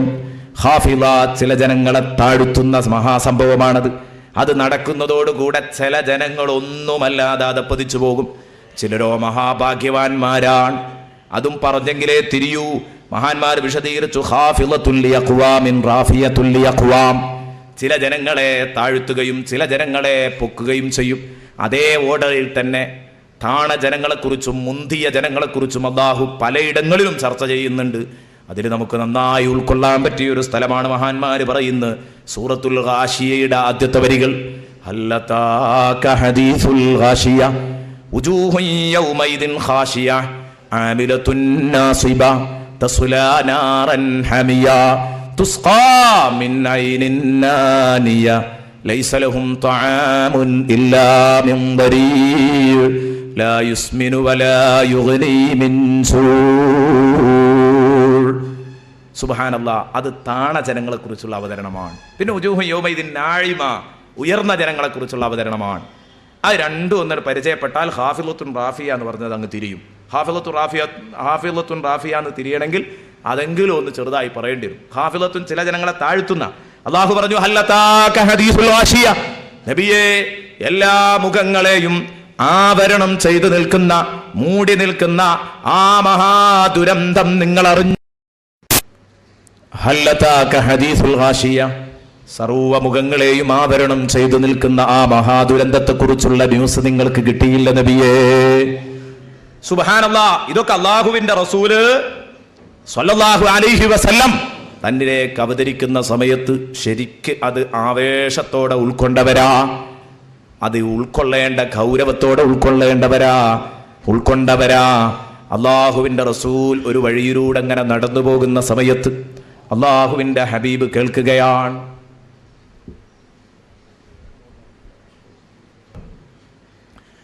വുജൂഹു യൗമൈദിൻ ഖാശിയ, അപ്പൊ നബി സല്ലല്ലാഹു അലൈഹി വസല്ലമ തങ്ങള് ഈ ആയത്തുകളൊക്കെ കേൾക്കുമ്പം അതിന് വല്ലാതെ നബി സല്ലല്ലാഹു അലൈഹി വസല്ലമ തങ്ങള് അതിനനുസരിച്ച് വികാരപ്പെട്ടിരുന്ന അവസരങ്ങളുണ്ട്. ഒരിക്കൽ അല്ലാഹുവിന്റെ റസൂൽ ഒരു വഴിയിലൂടെ അങ്ങനെ പോകുകയാണ്. പഴയ കാലത്ത് അങ്ങനെയാ, വഴികളിലൂടെയൊക്കെ പോകുമ്പോൾ അവിടുത്തെ ഉമ്മാമമാര് ഖുർആൻ ഇങ്ങനെ ഓതുവായിരുന്നു. ഇന്ന് പോകുമ്പോൾ അങ്ങനെയല്ല. അത് ഇൻഷാ അല്ലാഹ് ഞാൻ പറയുന്നുണ്ട്. ലാ യസ്മഊന ഫീഹാ ലഗ്വൻ വലാ തഅസീമ എന്ന ആയത്തിന്റെ വിശദീകരണത്തിൽ ഇൻഷാ അല്ലാഹ് പറയും. ഇന്നത്തെ അവസ്ഥ എന്ത്, പഴയ കാലത്തെ അവസ്ഥ എന്ത്. ഏതാവട്ടെ അല്ലാഹുവിന്റെ റസൂൽ ഇങ്ങനെ നടന്നു പോകുമ്പോൾ ഒരു ഉമ്മാമ ഇങ്ങനെ ഖുർആൻ ഓതുകയാണ്. ഹല്ലതാക ഹദീസുൽ ഗാശിയ, നബിയേ, എല്ലാ മുഖങ്ങളെയും ആവരണം ചെയ്തു നിൽക്കുന്ന ആ മഹാദുരന്തം, ആ ദുരന്തത്തിന്റെ സന്തോഷവും ആ ദുരന്തത്തിന്റെ ദുഃഖവും ഒക്കെ വലയം ചെയ്യാത്ത ഒരൊറ്റ ശരീരവും ഉണ്ടാവില്ല. ചിലരെ സന്തോഷമായിരിക്കും, ചിലർക്ക് അത് സമയത്ത് സങ്കടമായിരിക്കും. ഇത് രണ്ടുമുണ്ട്. അത് നബിയെ നിങ്ങൾക്ക് കേട്ടില്ലേ, നിങ്ങൾ അറിഞ്ഞില്ലേ ആ വാർത്ത എന്ന് ചോദിച്ചപ്പോ ആ പെണ്ണ് അതിൽ ആവേശം കൊണ്ട് 2-3 തവണ ആവർത്തിച്ചതോതി. ഹൽ അതാക ഹദീസുൽ ഗാശിയ, ഹൽ അതാക ഹദീസുൽ ഗാശിയ, ഹൽ അതാക ഹദീസുൽ ഗാശിയ. നടന്നു പോകുന്ന ഹബീബ് മുഹമ്മദ് മുസ്തഫ ഉടനെ തന്നെ സഡൻ ബ്രേക്ക് ഇട്ടു. ആ ഓത്ത് ഇങ്ങനെ കേട്ടപ്പോൾ നബി തങ്ങൾ സഡൻ ബ്രേക്ക് ഇട്ടു. നബി സല്ലല്ലാഹു അലൈഹി വസല്ലമ തങ്ങൾ ശ്രദ്ധിച്ച് ഇങ്ങനെ കേട്ടു. ശ്രദ്ധിച്ച് കേട്ടിട്ട് നബി പറഞ്ഞു, നഅം നഅം നഅം ഖദ് അതാനി ഖദ് അതാനി ഖദ് അതാനി. അതെ അതെ അതെ, എനിക്ക് വിവരം കിട്ടിയിട്ടുണ്ട്, ഞാൻ ആ ബേജാറിലാണ്. അല്ലാഹുവിൻ്റെ റസൂൽ സല്ലല്ലാഹു അലൈഹി. നമുക്ക് എത്ര ഉണ്ട് എന്നുള്ളത് ചിന്തിക്കേണ്ടതാണ്. അപ്പം അതാ തുടക്കം. നബിയെ, നിങ്ങൾക്ക് എല്ലാ മുഖങ്ങളെയും പൊതിഞ്ഞു നിൽക്കുന്ന, ആവരണം ചെയ്തു നിൽക്കുന്ന ആ മഹാദുരന്തത്തെക്കുറിച്ചുള്ള വാർത്ത നിങ്ങൾക്ക് ലഭിച്ചില്ലേ? അഥവാ ഉജൂഹുൻ യൗമൈദിൻ ഖാശിയ, അന്നു ചില മുഖങ്ങള് ഖാശിഅത്തുൻ, താഴോട്ട് തലയും തൂക്കിയിട്ട് നേരെ മുഖത്ത് നോക്കാൻ കഴിയാതെ വിഷമിച്ചുകൊണ്ടിരിക്കുകയാണ്. കണ്ടോ, അന്നവർ വല്ലാത്ത മാനക്കേടിലാണ് ചില മുഖങ്ങൾ, വല്ലാത്ത സങ്കടത്തിലാണ് ചില മുഖങ്ങൾ. ഇവരിങ്ങനെ തലയും താഴ്ത്തി പിടിച്ച് നിൽക്കുകയാണ്, മേലോട്ട് നോക്കാൻ വയ്യ. കാരണം എന്താ? ദുനിയാവിന്ന് കുറേ മുദ്രാവാക്യം വിളിച്ചതാ, കുറേ ലേഖനം എഴുതിയതാ, കുറേ സംവാദം നടത്തിയതാണ്. ഖിയാമുണ്ടാവൂല, പരലോകം ഉണ്ടാവൂല. ഖിയാമുണ്ടായി, പരലോകം ഉണ്ടായി. ഇനി എന്ത് ചെയ്യാനാ? നോക്കുമ്പോൾ പടച്ചോവൻ്റെ ശിക്ഷകൾ. സുബ്ഹാനല്ലാഹ്, ഞാൻ അന്ന് അവിടെ വാദപ്രതിവാദം നടത്തി തോൽപ്പിച്ച കൂട്ടുകാരൻ വലതുഭാഗത്ത്. അപ്പം അങ്ങോട്ടും നോക്കാൻ വയ്യ, അങ്ങോട്ടും നോക്കാൻ വയ്യ. മാനക്കേട് കൊണ്ട് തലയും താഴ്ത്തി പിടിച്ച് നിൽക്കുകയാണ്. മഹാന്മാർ വിശദീകരിക്കുന്നു, ഉജൂഹു യൗമൈദിൻ ഖാശിയ, അന്ന് ചില മുഖങ്ങൾ നാണക്കേട് കൊണ്ട് തല കുനിഞ്ഞു നിൽക്കുകയാണ്. ഉജൂഹു യൗമൈദിൻ ഖാശിയ ആമിലത്തുൻ നാസിബ. എന്തേ ഇവരിങ്ങനെ മാനക്കേട് സഹിക്കാൻ കഴിയാതെ തലയും തൂക്കിപ്പിടിച്ച് നിൽക്കേണ്ടി വന്നത്? ഇവരൊന്നും ചെയ്യാതെ ജനിച്ചത് മുതൽ മരിക്കുന്നത് വരെ കിടന്നുറങ്ങിപ്പോന്നവരാണോ? അല്ല. ആമിലത്തുൻ നാസിബ, ഒരുപാട് ചെയ്തിട്ടുണ്ട്, അധ്വാനിച്ച് ക്ഷീണിച്ചവരാണവർ. ആമിലത്തുൻ നാസിബ, ക്ഷീണിച്ച അവശരായി അധ്വാനിച്ചവരാണവർ. ഒരുപാട് ചെയ്തിട്ടുണ്ട്, പക്ഷേ അതൊന്നും അല്ലാഹ് ഇഷ്ടപ്പെട്ടതായില്ല എന്നുള്ള വിഷയം അമലിയായല്ല. ദുന്യാവിന് വേണ്ടി മാത്രം ഓടി നടന്നു, പടച്ചറബ് പൊരുത്തുണ്ടായില്ല. ദുന്യാവിന് വേണ്ടി ഓടാൻ പാടില്ല എന്നല്ല, പക്ഷേ പടച്ചറബ് പൊരുത്തപ്പെടാതെ റബ്ബിന്റെ കാര്യങ്ങളൊക്കെ മുടക്കി ദുന്യാവിന് വേണ്ടി ഓടി. അതാ കള്ളു കുടിച്ചു, അതും പണിയാ. വ്യഭിചാരവും പണിയാ. ആമിലത്തുൻ നാസിബ എന്നുള്ളത് മനസ്സിലാകാനാ പറയുന്നത്. വ്യഭിചാരവും പണിയാ, കൊള്ളയും പണിയാ, കവർച്ചയും പണിയാ, ഇങ്ങനെ തുടങ്ങിയിട്ട് ഗാനമേളക്ക് വേദിയൊരുക്കലും പണിയാ. എന്റെ പ്രിയപ്പെട്ട ചെറുപ്പക്കാർ മനസ്സിലാക്കണം, സർവ്വ കൂത്താട്ടങ്ങളും വിയർത്തൊലിക്കുന്ന പണി തന്നെയാണ്. ആമിലത്തുൻ നാസിബ, ക്ഷീണിച്ചവശരായി അധ്വാനിച്ചവരാണവർ, കഷ്ടപ്പെട്ടവരാണ്. ആമിലത്തുൻ നാസിബ തസ്ലാ നാറൻ ഹാമിയ, അവർ ചുട്ടുപൊള്ളുന്ന നരകത്തിൽ വന്ന് കടക്കേണ്ടി വരുന്നു. അവർ ചുട്ടുപൊള്ളുന്ന നരകത്തിൽ കടന്നു കത്തുന്നു. തസ്ലാ നാറൻ ഹാമിയ തുസ്ഖാ മിൻ ഐനിൻ ആനിയ, തിളച്ചുമറിയുന്ന നദിജലത്തിൽ നിന്ന് കുടിപ്പിക്കപ്പെടുന്നു. ഇൻഷാ അല്ലാഹ് അതൊക്കെ സൂറത്തുൽ വാഖിയയിൽ ഇനി വരുന്നുണ്ട്, അവിടെ വെച്ച് ഞാൻ പറയാം. നാറൻ ഹാമിയ തുസ്ഖാ, 5 മിനിറ്റും കൂടെ ബാക്കിയുള്ളൂ. തുസ്ഖാ മിൻ ഐനിൻ ആനിയ, തിളച്ചുമറിയുന്ന നദിജലത്തിൽ നിന്ന് കുടിപ്പിക്കപ്പെടുന്നു. തുസ്ഖാ മിൻ ഐനിൻ ആനിയ ലൈസ ലഹും തആമുൻ ഇല്ലാ മിൻ ദരി, കള്ളിമുള്ളല്ലാതെ അവർക്ക് ഭക്ഷണം നൽകുന്നില്ല. ആ മറിയുന്ന നദിജലത്തിൽ നിന്ന് കുടിപ്പിക്കപ്പെടുന്നു. തുസ്ഖാ മിൻ ഐനിൻ ആനിയ ലൈസ ലഹും തആം, ഭക്ഷണത്തിന്റെ കടുപ്പം എത്രമാത്രം എന്ന് ഫമാലിഊന മിൻഹൽ ബുതൂൻ എന്ന ഭാഗം വരുമ്പോൾ ഞാൻ കേൾപ്പിക്കാം. വളരെ കടുപ്പമുള്ള വിഷയമാണ് ആ ഭക്ഷണം. കള്ളിമുള്ള്, ചുടുവെള്ളം, ഇതൊക്കെ കുടിക്കാനാണ് അവരുടെ വിധി. തുസ്ഖാ മിൻ ഐനിൻ ആനിയ ലൈസ ലഹും തആമുൻ ഇല്ലാ മിൻ ദരി ലാ യുസ്മിനു വലാ യുഗ്നി മിൻ സൂ, ആ ഭക്ഷണം തടിക്ക് പിടിക്കുന്നതല്ല, വിറ്റാമിനുള്ള ഭക്ഷണമല്ല. വലാ യുഗ്നി മിൻ സൂ, വിശപ്പിന് ശമനം നൽകുന്ന ഭക്ഷണമല്ല, അതൊന്നുമല്ല. സാധാരണ ഭക്ഷണം കഴിക്കാൻ അങ്ങനെയൊക്കെയാണ്. ഒന്നിക്ക് വിശപ്പ് മാറണം, അല്ലെങ്കിൽ ഒന്നിരിക്ക് വയറ് നിറയണം, അല്ലെങ്കിൽ തിന്നാൻ സ്വാദുണ്ടാവണം, എന്തെങ്കിലും ഒരു കാരണമല്ലാതെ, അല്ലെങ്കിൽ ടേസ്റ്റ് വേണം, തിന്നാൻ ഒരു രുചി, അതൊന്നുമില്ലാത്ത ഭക്ഷണമാണിത്. ലാ യുസ്മിനു വലാ യുഗ്നി മിൻ ജൂ' വുജൂഹുൻ യൗമൈദിൻ നാഇമ. അന്ന് ചില മുഖങ്ങൾ, അതെ, അപ്പൊ ചില മുഖങ്ങൾ ഇങ്ങനെ താണമുഖങ്ങൾ, വളരെ അധപ്പതിച്ച മുഖങ്ങൾ. ഇനി അതേസമയം ചില ജനങ്ങളുടെ അവസ്ഥ എന്താ? വുജൂഹുൻ യൗമൈദിൻ നാഇമ. അന്ന് തന്നെയുണ്ട് നബിയെ ചില മുഖങ്ങള് നാഴിമത്തുൻ, ആ മുഖങ്ങൾ എന്തോ രോമനത്വം നാഴിമത്തുൻ, ആ മുഖങ്ങൾ എന്തോ രോമനത്വം തുളുമ്പുന്ന മുഖങ്ങള്, മിനുമിനുത്ത മുഖങ്ങള്, കണ്ടാൽ തന്നെയും നബിയെ അവർ അനുഭവിക്കുന്ന സുഖാഡംബരത്തിന്റെ കടുപ്പം നിങ്ങൾക്ക് അവരുടെ മുഖത്ത് വായിച്ചെടുക്കാൻ കഴിയും. നോക്കിയാൽ തന്നെ നല്ല സന്തോഷം, മുഖം കണ്ടിട്ട് നല്ല സന്തോഷമാണല്ലോ, ഒരു ടെൻഷനും ഇല്ലല്ലോ എന്ന് നമ്മൾ സാധാരണ പറയുമല്ലോ. നല്ല വാർന്നു നിൽക്കുന്ന മുഖം, മുഖത്തേക്ക് ഇങ്ങനെ നോക്കിയിട്ടൊരു കുഴപ്പമില്ലാന്നാ തോന്നുന്നത്. സംഗതി ശരിയാ, സുഖം ഉണ്ടെങ്കിൽ അത് മുഖത്തറിയും, ദുഃഖം ഉണ്ടെങ്കിലും മുഖത്തറിയും. അപ്പം അതായി പറഞ്ഞു തഅരിഫു ഫീ വുജൂഹിഹിം നളറത്തൻ നഈം. അപ്പം ശരിക്കും വുജൂഹുൻ യൗമൈദിൻ നാഇമ, നല്ല മിനുമിനുത്ത മുഖങ്ങൾ, മനത്വം തുളുമ്പുന്ന മുഖങ്ങൾ. നിസ്കരിച്ച് നോമ്പ് നോറ്റ് ഖുർആനോദി ദീനിന് വേണ്ടി പ്രവർത്തിച്ച് നടന്ന എൻ്റെ പ്രിയപ്പെട്ട ചെറുപ്പക്കാർ നമുക്ക് കിട്ടാനുള്ളതാണ്. അള്ളാഹു ആ വിഭാഗത്തിൽ നമ്മെ ഉൾപ്പെടുത്തട്ടെ. അവർ നിസ്കരിച്ചതിൽ, അവർ നോമ്പനുഷ്ഠിച്ചതിൽ, അവർ ഖുർആനോദിയതിൽ, അവർ സംഭാവന ചെയ്തതിൽ, അവർ ചെയ്ത അധ്വാനത്തിന്റെ കാര്യത്തിൽ, അവർ അനുഭവിച്ച, അവർ ചെയ്തു പോയ കട്ടപ്പെട്ട അധ്വാനത്തിന്റെ കാര്യത്തിൽ അവർ ഇന്ന് സംതൃപ്തരാണ്.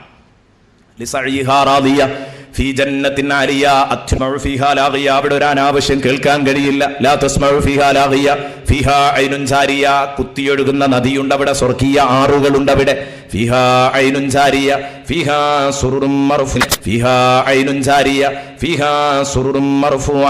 അവിടെ ഉയർന്നു നിൽക്കുന്ന കുത്തിയൊഴുകുന്ന നദിയുണ്ട് അവിടെ, സ്വർഗീയ ആറുകളുണ്ട് അവിടെ, കട്ടിലുകളുണ്ട്, നിരത്തിവെച്ച കപ്പുകളുണ്ട് വെള്ളം കുടിക്കാൻ. അണിയണിയായി ഒരുക്കി വച്ചിരിക്കുന്ന തലയിണകളുണ്ട്. വളരെ വിശാലമായി വിരിച്ചു വെച്ച കാർപ്പറ്റുകളുണ്ട്, വിരിപ്പുകളുണ്ട്. ഇതൊക്കെ ആരുടേതാ? റാഫിയ, ഒരു വിഭാഗത്തെ അള്ളാഹു ഉയർത്തുമെന്ന് പറഞ്ഞവരുടെ ചിത്ര. നേരത്തെ പറഞ്ഞത് ഹാഫിള, ഒരു വിഭാഗത്തെ അള്ളാഹു താഴ്ത്തുമെന്ന് പറഞ്ഞവരുടെ ചിത്രമാണ്. പഠിച്ചവനെ അവിടെ ചെന്ന് മഹ്ശറ ലോകത്ത് വളരെ കഷ്ടപ്പെട്ടു, റബ്ബേ നിന്റെ മുഖത്ത് നോക്കാൻ കഴിയാതെ ഞങ്ങളുടെ പ്രിയപ്പെട്ട കൂട്ടുകാരുടെ മുമ്പിൽ മാനം കെട്ട് തല താഴ്ത്തി നിൽക്കുന്നവരിൽ ഞങ്ങളെ നീ പെടുത്തല്ല റഹ്മാനെ. ആണത്തത്തോടെ സന്തോഷത്തോടെ മുഖം നിവർത്തി നിൽക്കാൻ കഴിയും. രുക്കിങ് അവതരിപ്പിക്കുകയാണ് സൂറത്തുൽ വാഖിയയിൽ. ഇദാ റുജ്ജത്തിൽ അർദു റജ്ജാ വബുസ്തത്തിൽ ജിബാലു ബസ്സാ ഫകാനത് ഹബാഅം മുൻബസാ. ഇദാ റുജ്ജത്തിൽ അർദു റജ്ജാ, അഥവാ സംഭവിക്കേണ്ടത് സംഭവിച്ചാൽ എന്ന് പറഞ്ഞാൽ ഭൂമി കിടുകിടാ വിറങ്ങാ, പർവ്വതങ്ങപ്പെട്ടാൽ. ഇദാ റുജ്ജത്തിൽ അർദു റജ്ജാ വബുസ്സത്തിൽ ജിബാലു ബസ്ങ്ങൾ ഇടിപൊടിയാക്കപ്പെട്ടാൽ. വബുസ്സത്തിൽ ജിബാലു ബസ്സാ ഫകാനത് ഹബാഅം മുൻബസാ. കണ്ടോ, ഭൂമി ഇളകുന്നു പറയുന്നിടത്തൊക്കെ പർവ്വതങ്ങളുടെ നാശവും കൂടെ പറയൂട്ടോ. അതിന് ഓരോ ആയത്തെടുക്കാനുള്ള സമയം എനിക്കില്ല. ഞാൻ നേരത്തെ പറഞ്ഞതുപോലെ നമ്മളൊരു ഫിക്സ്ഡ് സമയം ഉണ്ടാകുമ്പോൾ അതിന് കുറേ അതിൻ്റേതായ ദോഷവശങ്ങളും സ്വാഭാവികമാണ്. അപ്പോൾ പറയാൻ കഴിയില്ല, ഒരുപാട് ആയത്തുകൾ അത് പറയേണ്ടതാണ്. ഭൂമി ഇളകുന്നു പറഞ്ഞിടത്തൊക്കെ കാണാം പർവ്വതം. ഖിയാമത്ത് നാളിൻ്റെ സംഭവം പറഞ്ഞിടത്തൊക്കെ പർവ്വതം തട്ടി നിരപ്പാക്കും. തകൂനുൽ യൗമ യകൂ അൽ ഖാരിഅതു മൽ ഖാരിയ വമാ അദ്റാക മൽ ഖാരിയ യൗമ യകൂനുൻ നാസു കൽ ഫറാശിൽ മബ്സൂസ് വതകൂനുൽ ജിബാലു കൽ യഹ്നിൽ മൻഫൂഷ്. പർവ്വതങ്ങൾ കടഞ്ഞെടുത്ത പരുത്തി പോലെയായിത്തീരും. അപ്പോഴാ ഫകാനത് ഹബാഅം മുൻബസാ, അന്തരീക്ഷത്തിൽ പറക്കുന്ന ഡൂളികളാകുക. കടഞ്ഞെടുത്ത പരുത്തി പോലെയാകുന്നു പറഞ്ഞാൽ ഇപ്പം നമുക്ക് പരുത്തികൾ കടഞ്ഞെടുത്ത പരുത്തി പോലെയാകുമെന്ന് പറഞ്ഞെടുത്ത് നമുക്ക് പരുത്തികളെ കുറിച്ച് കൂടുതൽ അങ്ങനെ ചർച്ച ചെയ്യാൻ കഴിയണമെന്നില്ല. നമുക്കൊരു കാര്യം മനസ്സിലാക്കാം. അപ്പോൾ ആ ഉന്നക്കായ വീണ് കിടക്കുന്നു, അവിടെ നിന്നൊരിക്കലും ആ ഉന്നം പറക്കുകയില്ല. ഉന്നക്കായ പൊട്ടിച്ചിട്ടു, എന്നാൽ അത് പറക്കുമോ? ഉന്നക്കായ പൊട്ടിച്ചിട്ടാലും അത് പറക്കുകയില്ല. ശക്തമായ കാറ്റ് വന്നാൽ പറന്നേക്കാം. എന്നാൽ അതിൻ്റെ കുരു, അതിൻ്റെ നാര് ഇതൊക്കെ അങ്ങോട്ട് ഒഴിവാക്കിയിട്ട് വെറും പഞ്ഞിയാക്കി വെച്ചാൽ ഒരു കാറ്റ് കാണേണ്ട താമസം നേരിയ തോതിലുള്ള കാറ്റ് കിട്ടിയാൽ മതി, പറക്കും. അപ്പൊ കടഞ്ഞെടുത്ത പരുത്തി പറക്കും പോലെ പറക്കും. വതകൂനുൽ ജിബാലു കൽഗിനിൽ മൻഫൂഷ്. അതാണ് ഫകാനത് ഹബാഅം മുൻബസാ. അത് അന്തരീക്ഷത്തിൽ പറക്കുന്ന ഡൂളികളായി മാറിക്കഴിഞ്ഞാൽ, അങ്ങനെ വരുമ്പോൾ ലോകം അവസാനിച്ചു. ലോകം അവസാനിച്ചാൽ അതിൻ്റെ അർത്ഥം എന്താ? ഇനി മറ്റൊരു ലോകം ഉണ്ടാവണം എന്നാ. അല്ലെങ്കിൽ ലോകാവസാനത്തിന് അർത്ഥമല്ല. മറ്റൊരു ലോകം ഉണ്ടാവണം, അല്ലെങ്കിൽ ലോകാവസാനത്തിന് അർത്ഥമല്ല. അല്ലെങ്കിൽ ഇങ്ങനെ ഒരു കൂട്ടരായി കഴിഞ്ഞിട്ട് വേറൊരു കൂട്ടരായി കഴിഞ്ഞിട്ട് വേറൊരു കൂട്ടർ, മനുഷ്യൻ മരിച്ചാലും ഇങ്ങനെ തുടർന്ന് പോയാൽ മതി. ലോകം അവസാനിക്കുകയാണെങ്കിൽ ഇനി ഇവിടെ നന്മ തിന്മ ചെയ്തോൽക്കൊക്കെ ഒരു നീതിയുടെ വീട് ഉറപ്പാക്കണം. അതാണ് പരലോകം. അത് അള്ളാഹു പറയേണ്ടതില്ല, അത് വ്യക്തമാണ്. അതുകൊണ്ട് പുനരുത്ഥാനത്തെക്കുറിച്ച് പറയുന്നില്ല. പുനരുത്ഥാനം സാങ്കല്പികമായിട്ട് അവിടെ വെച്ചിട്ട് പുനരുത്ഥാനത്തെക്കുറിച്ച് പച്ചയായി പല സ്ഥലങ്ങളിലും പറഞ്ഞിട്ടുണ്ട്. അത് കഴിഞ്ഞ് ഉടനെ തന്നെ പറയുന്നു വകുന്തും അസ്വാജൻ സലാസ, നിങ്ങൾ 3 ഗ്രൂപ്പുകളായി മാറിയാൽ. ആ 3 വിഭാഗം ജനങ്ങളെക്കുറിച്ച് ഇൻഷാ അല്ലാഹ് നമ്മൾ നാളെ ചർച്ച ചെയ്യും.